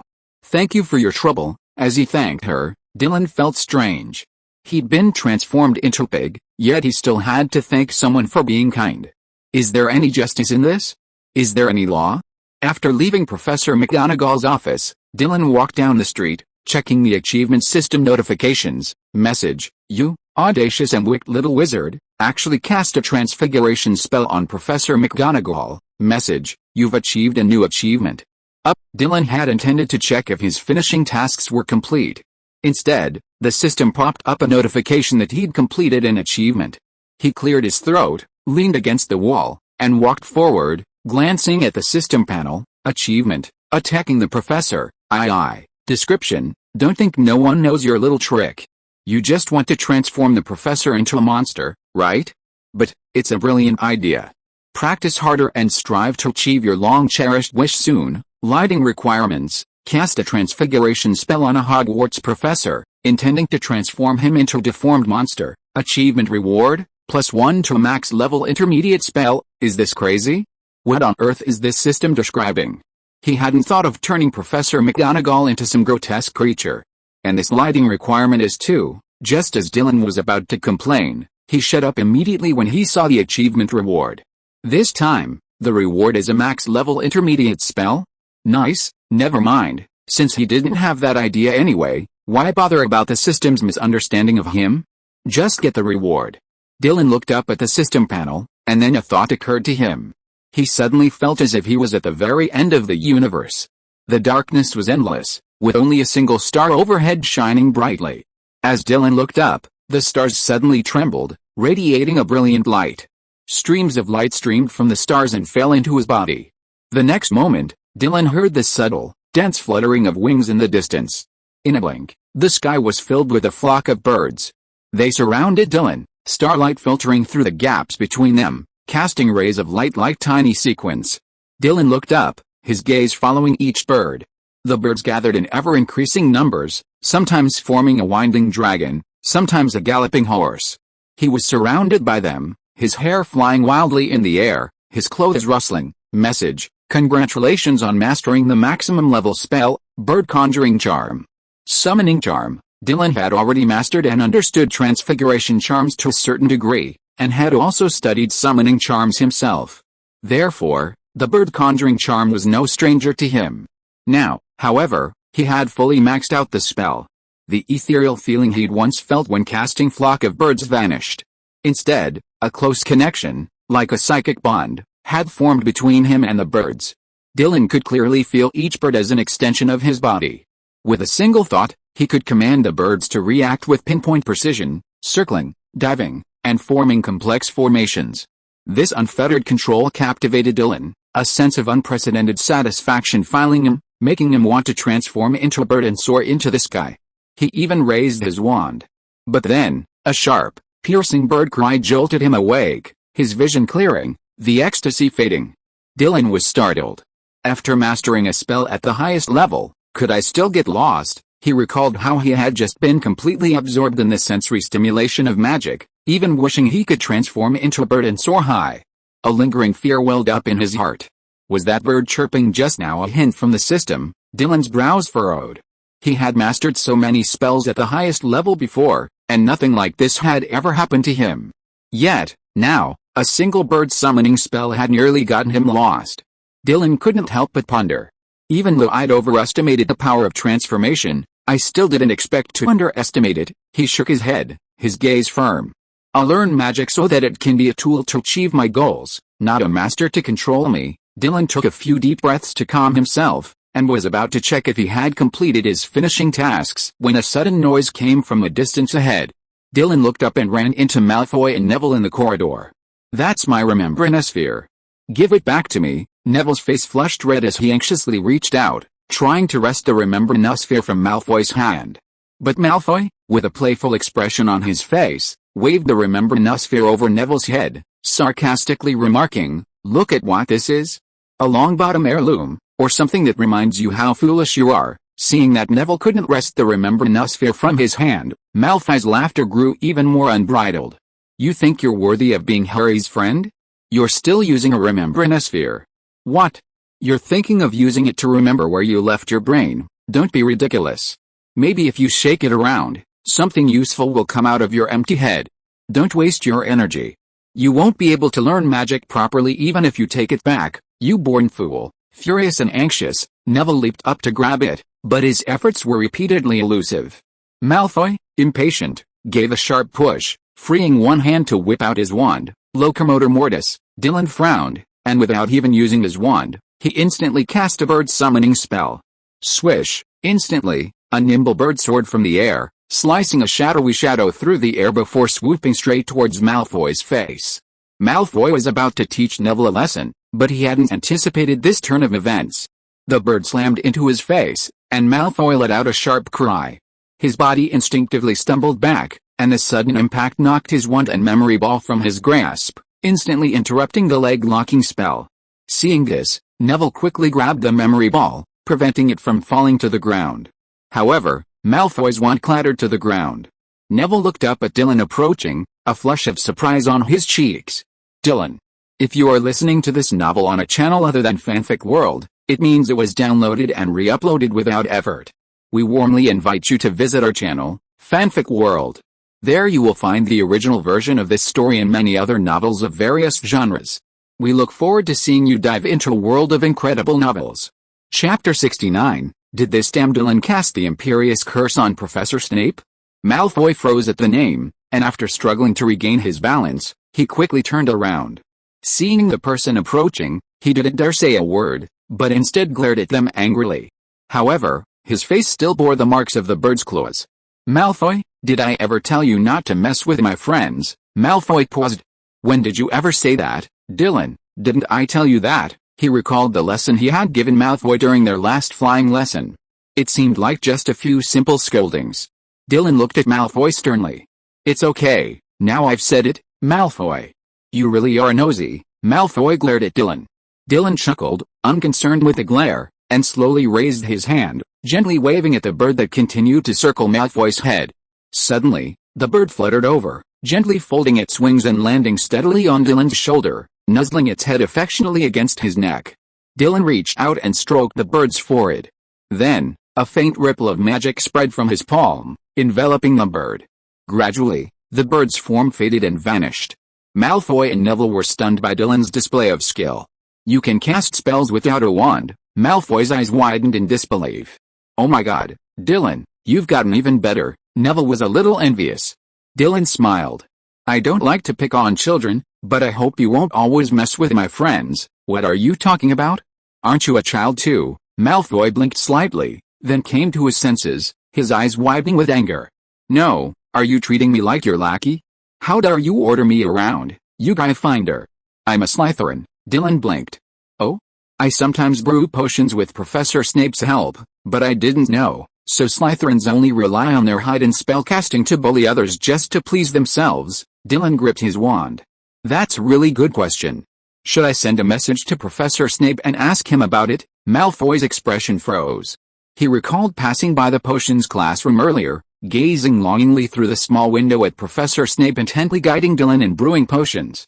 Jealousy instantly flared in his chest. Why? Why would Professor Snape mentor a young Gryffindor wizard every week? He was a descendant of a pure-blood family, his talent for potions couldn't be any worse than Dylan's. For days and nights, after Malfoy had fantasized about fighting alongside Harry, he'd imagined himself, like Dylan, standing at the potions table with Professor Snape every week, receiving his meticulous one-on-one instruction.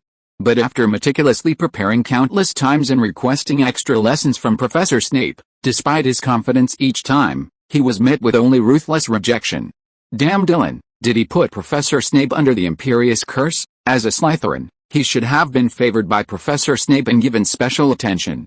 But Dylan's magical talent was truly absurd. If he were a teacher, he'd probably be drawn to a student as talented and hard-working as Dylan. You're quiet. Do you want me to write to Professor Snape? Or should I tell him in person when I see him for extra lessons next week? Students from his own house actually use magic to bully their classmates. Dylan's voice interrupted Malfoy's fantasy. Upon hearing that Dylan was actually going to have extra lessons with Professor Snape next week, his expression froze, then his face flushed red with anger. Like a ripe tomato about to burst. With a snort of anger, he swung the corner of his wizard robes behind him and stormed off. Watching him from behind, Dylan's gaze fell on the wand lying on the ground. Tisk, Dylan sighed helplessly, raised his wand, and muttered a spell. Wingardium Leviosa. Suddenly, Malfoy's wand on the ground trembled slightly, slowly rising, tracing a parabola in the air, and landing steadily in front of Malfoy, who had already walked more than 10 meters. Malfoy was startled, his steps suddenly stopped, staring at the familiar wand before him, and then hurriedly reached for his pocket. Wait! He seemed to have accidentally dropped his wand. His shoulders trembled, and he took it. After a long moment, he slowly turned around, his eyes once filled with anger, now filled with a complex emotion. He hadn't expected Dylan to remind him to bring his wand after he'd forgotten it, handing it to him instead of just taking it away to tease him. Seeing Malfoy's hesitation, Dylan curled his lips. A wizard should never forget to take his wand, unless you want to cast spells with your mind and end up with a bunch of owls laughing at you. Malfoy said nothing, simply pursed his lips and gave Dylan a deep look. He turned around, his steps less hurried and more thoughtful, and finally disappeared around the corner of the corridor. Thank you, Dylan, thanks to you again. After Malfoy left, Neville looked up at Dylan with his chubby little face. Dylan glanced at him, but his mind flashed back to himself in Professor McGonagall's office, after being hit by the transfiguration charm. He shook his head quickly. No, no, no, he didn't think Neville looked like a fat little pig. That's all right. Let's go eat. It's getting late, Neville nodded, holding the crystal ball his grandmother had given him, and walked into the dining room with Dylan. Harry and the others were still eating. Dylan then walked over with Neville. As soon as Neville sat down, he immediately told Ron and Hermione what had just happened in the corridor. Hermione looked at Dylan in surprise. Wandless spells? You learned wandless spells in your first year? How is that even possible? I've tried so many times, and it doesn't work at all, Dylan smiled modestly. Maybe it's because I'm so gifted. Merlin is even blessing me, Hermione, Harry and Ron, degree. Neville nodded frantically. Dylan is really amazing. If it weren't for him, Malfoy would have locked my legs. No big deal. Dylan smiled and waved his hand, having easily gained a fanboy, and fetched a steak. Chapter 70 features, instantaneous without lag. Actually, I can't really call this wandless casting. After all, I can't do other spells to that degree, I'm just more familiar with the summoning charm. I've practiced it at least 1,000 times, he casually offered an explanation, not caring much whether Hermione and the others believe him or not. After all, who could truly verify whether he'd practiced a spell thousands of times to be able to cast it wandless? He said yes, so of course he had. Thousands, Hermione blinked, silently taking note of this. She'd go back and try, too, practicing a spell over and over again. Maybe she could, like Dylan, cast a spell without a wand. That's wandless casting. Many adult wizards couldn't do it. But Neville, you really should have been brave enough to stand up to Malfoy, Ron said, looking at Neville. Yet, if Dylan hadn't happened to be passing by today, you'd have been teased by him again. Seamus nodded in agreement. Harry looked at the two men, then at Neville, blinking twice. They're right, Neville puffed up his lips. HMPH, I've almost grown the flaming thorn. I'll return it to Professor Sprout and try to get a mandrake seed. Hermione raised her eyebrows and opened her mouth slightly. What are you trying to do? Neville, even if you're a young wizard, killing someone will be punished by the Ministry of Magic. Neville glanced at Hermione. I won't grow the mandrake fully. When it's just sprouting and isn't as toxic, I'll cut off a piece of the stem and toss it into Malfoy's bread. He'll vomit all day. Harry, Ron, and the others around him were startled by Neville's words. Why was Neville so aggressive now? Dylan's eyelids jumped. Neville, if the professors find out about this, you'll be punished too, so you better think about it. Neville seemed to be listening to Dylan. He nodded. Okay, Dylan, I'll listen to you. But if Malfoy comes to bother me again, like trying to steal the Remember All that Grandma sent me, I'll give him a taste of his own medicine. Dylan nodded slightly, saying nothing more. Neville had learned a great deal about herbology during his time studying. He had also grown a lot under his influence, and Dylan believed that Neville would know his limits. After dinner, Dylan didn't go to the library again. Instead, he went straight back to his dorm. Neville continued tending to his firethorns, Seamus went to play with Dean, and Harry and Ron went to the Quidditch field. It wasn't too late, but Dylan was left alone in the dorm. It was just the right thing for him to see. After taking off his wizard robes and cleaning himself up, Dylan sat on the bed, and Coldball immediately came bounding over. Dylan petted its little head and rubbed its chin, making it moo comfortably.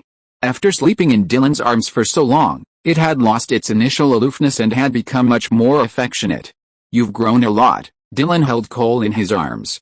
Although the dormitory was warm, he still felt a little cold after taking off his wizard robes.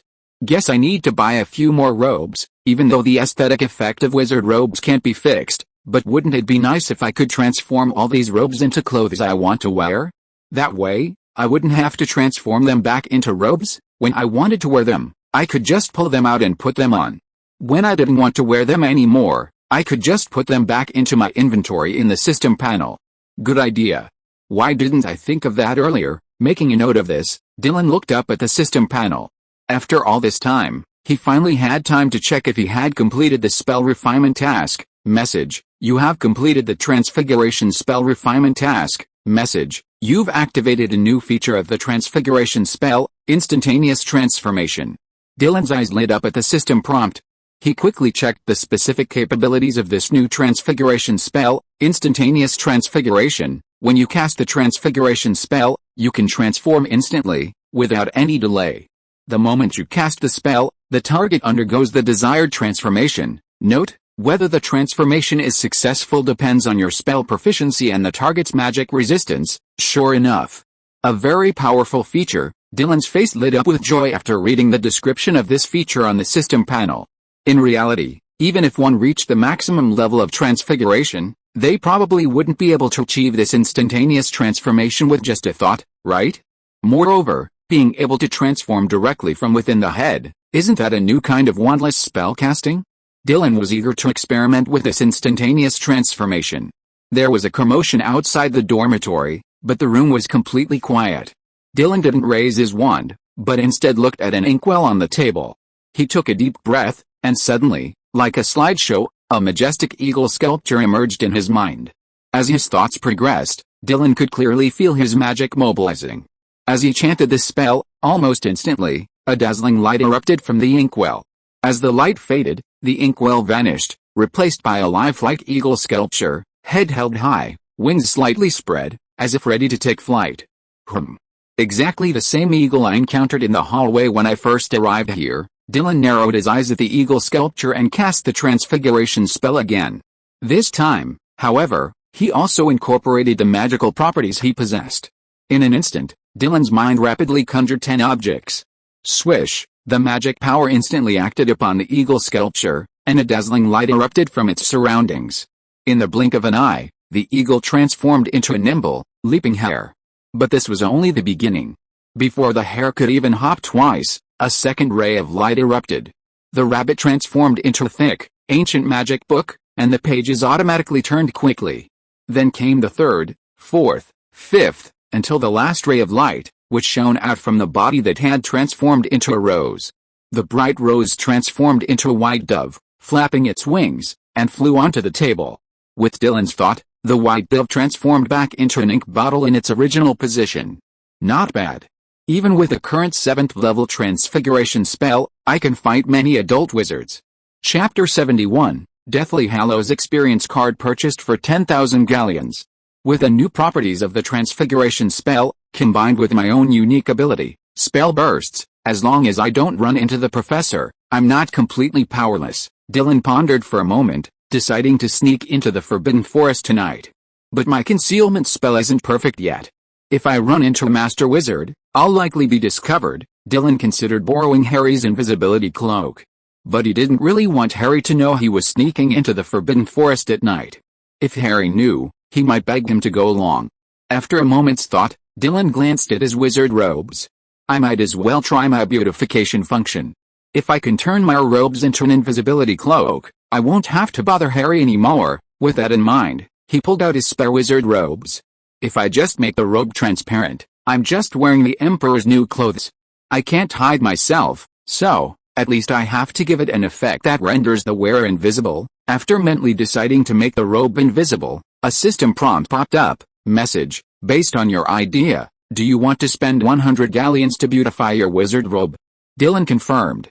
After deducting the 100 galleons, the robe in his hand suddenly faded in color until it became transparent and invisible. Dylan stood up from the bed and put the robe on. However, after putting it on, he could feel the weight of the robe, but his body did not become invisible along with it. Isn't it working? Dylan couldn't help but sigh. Harry's invisibility cloak, as one of the Deathly Hallows, has a long history, powerful magical powers, and is extremely valuable. Ordinary invisibility cloaks are usually woven from the fur of invisible beasts, but this is limited in time. And in terms of invisibility, it's definitely not as good as Harry's magical cloak. Not to mention its numerous flaws, it's just mediocre, making it easy to see through. Come to think of it, even a regular invisibility cloak would cost tens or hundreds of galleons. Creating something comparable to the Deathly Hallows for just 100 galleons is a bit wishful thinking. Dylan sighed and was about to change back into his wizard robes when the system prompt popped up again. Message, the costume area offers a variety of effects. If you want advanced cosmetic enhancements, please pay more galleons. Dylan was taken aback by the sudden system prompt, but then a wave of delight crossed his lips. So, how can I play it this way? This wasn't some achievement system, it was a real pay-to-win system. Dylan hurriedly set up a more precise cosmetic plan. Then he tried to send a request to the system. Message, based on your assumptions, would you like to spend 10,000 galleons to enhance your wizard robes? 10,000 galleons, Seeing the system prompt, Dylan wasn't dismayed by the flurry of figures. Instead, he was pleasantly surprised. I didn't expect the enhancements to my wizard robes could have such special effects. He immediately clicked to confirm. However, this time, his robes weren't enhanced directly by the system. Instead, another system prompt popped up. Message: please note that advanced features cannot be permanently saved. Do you want to proceed? Can't be permanently saved? Dylan's brows furrowed, his eyes widening. No, I spent 10,000 galleons, and the enhanced features I got can't even be permanently saved, you see. While Harry's invisibility cloak holds invaluable historical significance and possesses immense power, there's more than just one invisibility cloak in the world. Not to mention other ordinary cloaks, even more advanced ones crafted by master alchemists can achieve the same effect as Harry's. And he spent a full 10,000 galleons, only to gain invisibility that wouldn't last? Doesn't this force him to keep paying whenever he wants to use this ability? The problem is, Dylan can't even confirm how long it will last. What if it's only a day, or even less? Would that make him a fool? He might as well just pay Dumbledore to make him an invisibility cloak. Regardless of how long the invisibility lasts, it won't be short-lived. After a moment's hesitation, Dylan finally sighed. Okay, it's just 10,000 galleons. Money is meant to be spent. If it's gone, you can earn it again. Dylan shook his head, consoling himself. Besides, I won't be earning it myself anyway. I'll write a letter to my parents tomorrow and ask them to try their best and send me some money. With this thought, he confirmed the beautification settings with the system. Another 10,000 galleons were deducted from the money column. Looking at the change in the number, Dylan wasn't actually that upset. At the same time, he couldn't wait to check his body. By this time, his body had already blended into the surroundings. He raised his hand and waved it before his eyes. He could clearly feel the breeze from his palm, but his vision was empty. Dylan paced back and forth in his dorm room, somewhat excitedly. His reflection in the mirror was no longer visible. Dylan examined himself for a long time, but could not find any flaws in his invisibility. As long as he didn't remove his wizard robes, he would be completely invisible. Did I spend 10,000 galleons to create another deathly halo? It was money well spent. Dylan had originally thought that the enhanced invisibility might still not match Harry's invisibility cloak, but now it seemed he was wrong. How could it not be comparable? This was practically stealing Harry's magic cloak. I wonder how long it will last. Dylan glanced at the system panel. Invisible wizard robe. Enhanced wizard robes have the effect of concealing the figure. Note: the invisibility effect expires after 100 hours. Only 100 hours. That wasn't too long, nor too short. For Dylan, it was barely acceptable. Never mind. Think of it as spending 10,000 galleons to get a Deathly Hallows trial pass. 4 days isn't short, at least not one. Dylan was giving himself another pua. For a mere 10,000 galleons, he could get a Deathly Hallows trial pass. Who said it wasn't worth it? It was absolutely worth it. It was so worth it that Dylan felt like crying silently. He planned to go to the library tomorrow to learn how to make an invisibility cloak. Chapter 72, Sneaking into the Forbidden Forest, Tea Leaf Divination. Harry, Neville, and the others gradually returned to their dormitories. Dylan read for a while longer until bedtime, when he pretended to go to bed, and then actually fell asleep. Harry and Ron exchanged a glance, each lowering their voices. They each cleaned up and climbed into bed. Finally, in the dead of night, it was Coldball who nudged Dylan's chest with his little head. Dylan finally woke. Why am I still asleep? Dylan checked the time. It was almost midnight. But his sleep had given him a good night's sleep, so he didn't even need to shake off his tiredness. He turned to look at Harry and the others, who were already sound asleep, and quietly took his invisibility robes and put them on, instantly becoming invisible. Silencio, Dylan muttered to himself, and with a flick of his wand, he cast a silencing charm around himself. He tiptoed out of bed and slipped out of the dormitory. Hogwarts was unusually quiet at night. Filch was still patrolling the castle. Dylan could hear his heavy footsteps from 2 corridors away. Oh. Maybe Filch really should give Mrs. Norris a good bath. The smell is bringing up my dinner from yesterday. It was Dylan's first nighttime visit to Hogwarts, but even then, he expertly dodged Filch and left the castle. Maybe I should put on a Slytherin uniform, pretend Filch finds me, and then deduct all the Slytherin points. That way, Hermione won't have to worry about Professor Snape targeting Gryffindor. As they reached the Forbidden Forest, He spotted Hagrid in the distance, patrolling with a large lantern, preventing anyone from entering or escaping. Hagrid was accompanied by a dog, Fang, who huddled at his feet, clinging to his thigh, daring not to venture far. Dylan didn't approach Hagrid, but instead found a spot with less brush and made his way directly into the forest. As the night deepened, Dylan stepped onto the edge of the forbidden forest. The scent of damp earth, mingled with the aroma of decaying leaves, assaulted his face. The surrounding trees were tall, their branches crisscrossing, and the ground was covered in a thick layer of fallen leaves. Dylan maintained a silencing charm constantly on himself, causing each step to produce a slight rustling sound, muffled by the spell's power. He remained in his wizard robes, concealing his presence. Suddenly, a rustling sound came from the nearby bushes. Dylan turned his head, and in the dim light, he saw a hedgehog-like creature covered in spiky spikes, frantically searching the fallen leaves for food. Thorn, Dylan observed carefully. As he watched, the creature, though unable to see him, seemed to sense something and raised its head, its spines erect, its head twitching. By a logical intuition, Dylan didn't disturb the little creature as it foraged. The materials on the prickly ash weren't particularly appealing to him, nor were they worth his personal effort. Besides, collecting the materials from the prickly ash was too much trouble, he might as well just buy them. Not far away, Dylan spotted a patch of grass emitting a soft blue light. He took a closer look. Glow grass. It's not too precious, but since I'm here, I might as well collect some. I need to make a lighting potion in my next potions class. Crouching, Dylan gathered some and placed them in his inventory on the system panel. Continuing deeper into the forbidden forest, the trees grew taller and denser, and Dylan occasionally spotted mushrooms shimmering with an eerie light. Those are the highly poisonous mushrooms you shouldn't touch. The forbidden forest was rich in species, home to numerous magical creatures. Dylan paused, looking at the horseshoe prints ahead. He leaned forward to observe. Is it a centaur, or a unicorn? Dylan recalled the records in the book The Treasury of Magical Creatures. To analyze the owner of the hoof prints, the simplest way to tell is by weight. A centaur's front hooves are much heavier than their hind hooves, a very obvious sign. A normal horse, or even a unicorn, exerts more force with its hind hooves, but when walking normally, it's definitely more balanced than a horse or a human. Dylan observed the hoof prints and found they weren't uneven, nor were they deep in front and shallow in the back. Clearly, they could be the footprints of a common equine magical creature. Dylan straightened up.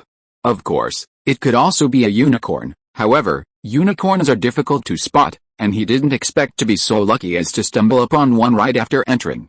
Continuing on, Dylan chuckled to himself, if I do encounter a unicorn, I'd love to grind up some unicorn horn powder. Along the way, he'd already gathered quite a few materials: poisonous aconite, blackroot that can counteract spells, and two-eared grass used in Polyjuice potion.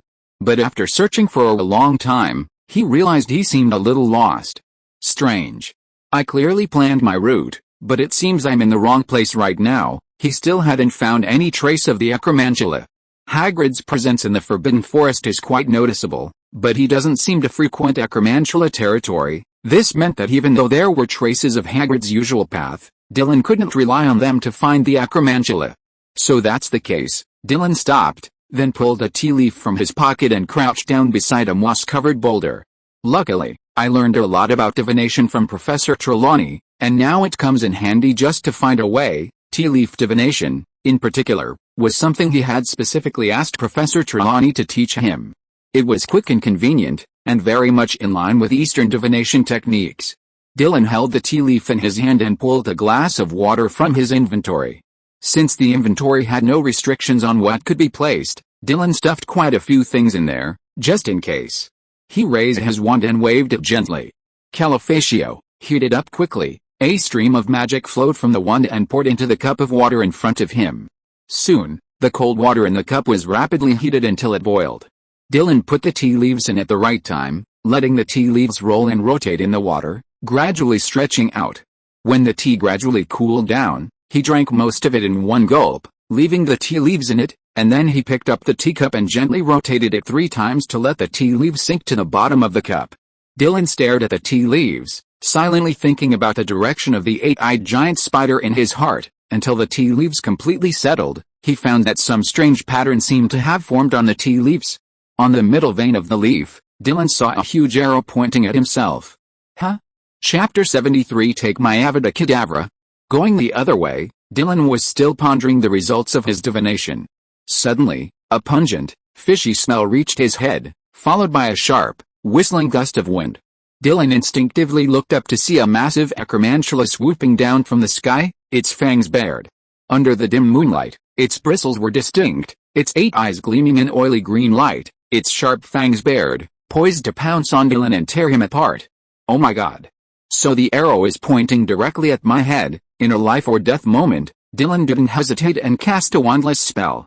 Bird conjuring charm. He was suddenly engulfed by a flock of blackbirds. The flock multiplied exponentially, enveloping Dylan in a ball and colliding fiercely with a massive acromantula. Bang! The acromantula was flung back by the overwhelming force of the birds, landing on the ground, its 8 eyes aghast.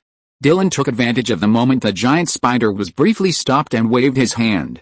Instantly, the bird swirled around him, creating a gust of air that engulfed him and teleported him several meters away. You dare to sneak attack me, huh? Fine, since you're so unsportsmanlike, don't blame me for dodging. And there's more. The moment he landed, Dylan's wand was already in hand, pointed directly at the acromantula. Crucio, a soft pink light instantly emanated, striking the acromantula with incredible speed. Hiss, the acromantula, struck hard, let out a piercing, ear-piercing scream. Dylan waved his wand, increasing the range of the silencing charm. Cruciatus, pink starlight particles instantly enveloped the acromantula, silencing its screams and even the sound of its rolling on the ground. HMPH, Dylan snorted, his mood calming down considerably. The Forbidden Forest was truly dangerous. If he hadn't mastered several max-level spells, he might not have been able to react to such a surprise attack. The acromantula continued to writhe in agony before him, its 8 sturdy legs frantically digging at the ground, stirring up the surrounding soil. Dylan saw its body thrashing and twitching violently, its once hard shell now showing fine cracks. Huh? I'm not falling apart, so how could it shatter, or was this actually the effect of bone removing? Dylan blinked. Kind and compassionate, he didn't want to see the creature struggling in his presence, so he raised his wand again. Imperius. Another beautiful burst of starlight particles erupted, enveloping the acromantula. The spider's struggles froze in a moment, and it slowly ascended, floating in midair. Then, a faint, translucent wisp of spirit slowly drifted out from the acromantula's head. This is my first time using the Imperius curse. It feels truly bizarre. Dylan closed his eyes and tapped the spirit with his wand. Instantly, a flood of images flooded his mind. The struggling prey and its futile cries. The bloody hunting grounds. The dense, crawling swarms of tiny spiders. The damp, dark cave. The lair. I found it. Dylan snapped his eyes open and released the Imperius curse. It was as if he had become an acromantula, completely acquainted with how to find its lair. Perhaps I should just start the Imperius refinement quest right away. Looking at the acromantula, which had fallen to the ground, twitching intermittently, as if on the verge of death, Dylan hesitated for a moment. He didn't rush to start the Unforgivable Curse refinement quest. Instead, he took out a special potion bottle and walked over to the acromantula. He hesitated for a moment, still a bit worried the acromantula might suddenly leap and bite him, so he called out, Imperius. He once again seized the acromantula's soul, leaving it in a state of paralysis, unable to resist. To be on the safe side, Dylan extracted its soul and discarded it aside. He then leaned over and carefully collected the spider's venom. The venom was quite potent, and the fangs were enormous. It took Dylan a while to collect it completely. He then took a pair of special tweezers from his inventory and placed them around the spider's head. For such a ferocious creature, its eyes are quite beautiful. He looked at the 8 lustrous green eyes, now unblinking, arrayed like gemstones on either side of its head. Dylan, having dissected a giant spider for the first time, took a deep breath. Controlling the force and angle of the tweezers, he precisely grasped an eyeball.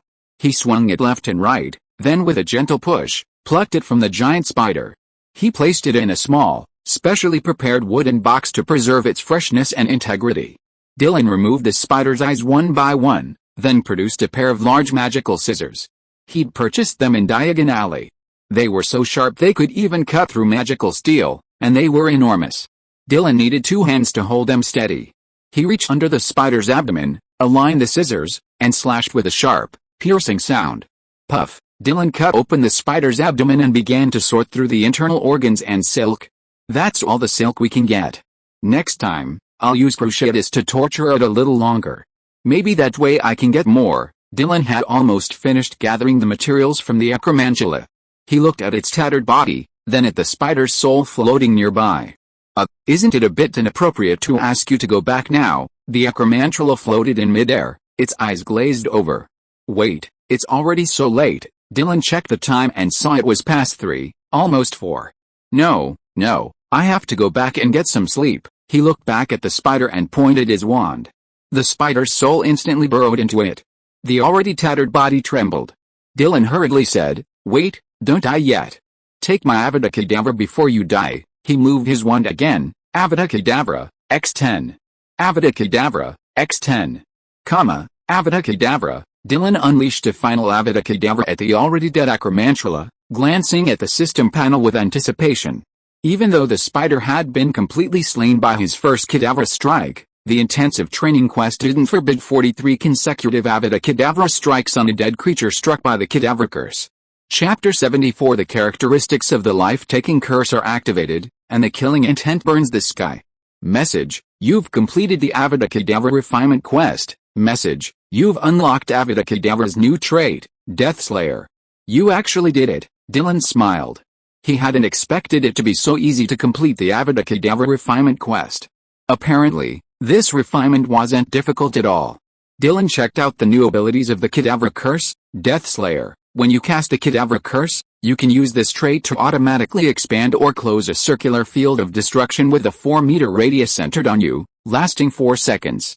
Within this radius, the energy of the Avada Kedavra permeates, attacking all living creatures that enter. In 1 second, they become inert, 2 seconds paralyzed, and 3 seconds, slain. Note: want to use a mirror to block my Avada's bite? Then try this. Avada Kedavra embraces, field? Is that really that exaggerated? Dylan swallowed hard as he looked at the newly developed trait. He'd mastered Avada Kedavra to full level, but even if he missed, he wouldn't necessarily be able to kill. And now, this thieving system, fearing he couldn't defeat his enemies with Avada Kedavra, had cast an Avada Kedavra field on him. Whoever entered would die. But it's a 4-meter radius. That's not too big, but not too small either, and it's quite awkward. Dylan smacked his lips. If the enemy happened to be within that 4-meter radius, like in a small room, this field would be incredibly effective. But in an open area, he'd have to get close to the enemy, which would undoubtedly increase the number of variables. Plus, this field only lasts 4 seconds. Unlike a direct hit from Avada Kedavra, a living being entering it would have to remain in my field for 3 seconds before I could kill it. Dylan pursed his lips, then shook his head. After all, it's just the energy field that emanates from releasing Avada Kedavra. As long as a living being has no means of escape, even if it stays within my field for just 1 or 2 seconds, let alone 3 full seconds, and then escapes, I'll chase it down. Then, wouldn't he be able to take advantage of the enemy's paralysis or even stiffness to cast another Kedavra curse? Overall, this trait is quite useful.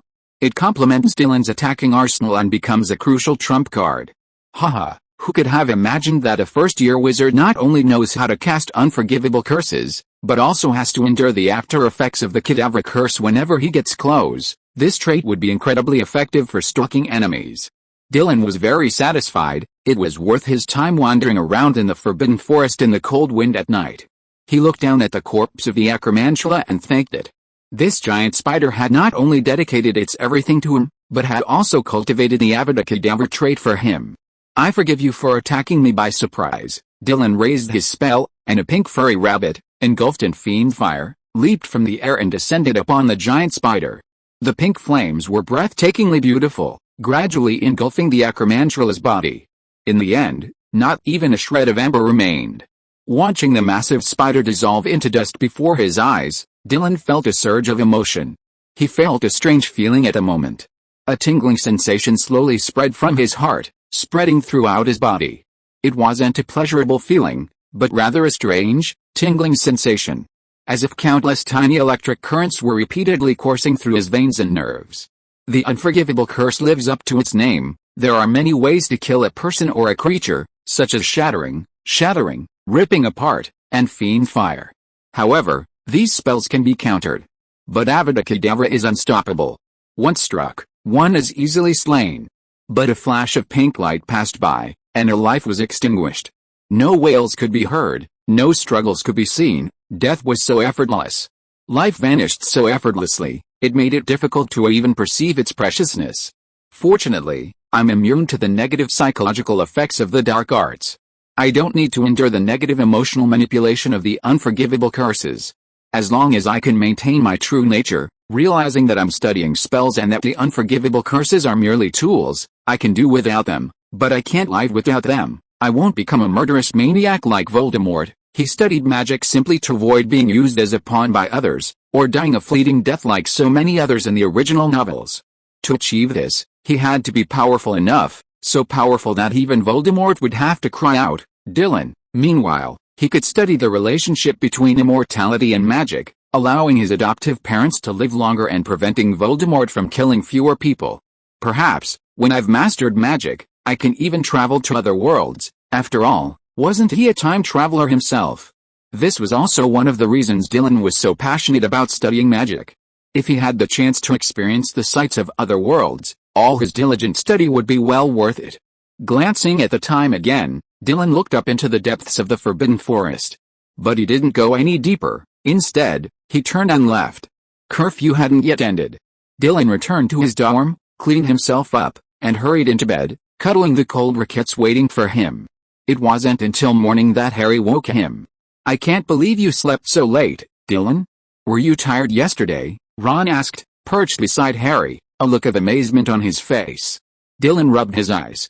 "Yeah, a little. How could he not be tired? After wandering the Forbidden Forest for so long, gathering herbs and dissecting materials. Although he'd only slept for a little over 2 hours, he'd had a nightmare. He dreamed he was being chased by a swarm of giant acromantled spiders. He then unleashed 100 bursts of Avada Kedavra, practically turning into chain lightning, to dispatch them all. What a terrible nightmare. Dylan got out of bed and began to pack. Harry and the others had already packed, but before they left, seeing Dylan still asleep, they called him. "Stay here, I'll be back tonight." Dylan patted Colaball's head. Its pointed, lynx-like ears twitched, and it rubbed its furry cheek against Dylan's palm. "Moo." Dylan smiled and shook himself, his tiredness disappearing and feeling much more awake. Then he put on his small backpack and followed Harry and the others to the restaurant for dinner. Chapter 75 Slytherin's Troublemaking. Until the Quidditch matches began again, Dylan didn't explore the Forbidden Forest again. After that late night, he felt his focus in class had been somewhat affected. While the fatigue-removing charm allowed him to stay awake, the fatigue was real and couldn't be completely eliminated by the spell. Therefore, Dylan didn't want exploring the Forbidden Forest to become a burden that interfered with his daytime studies.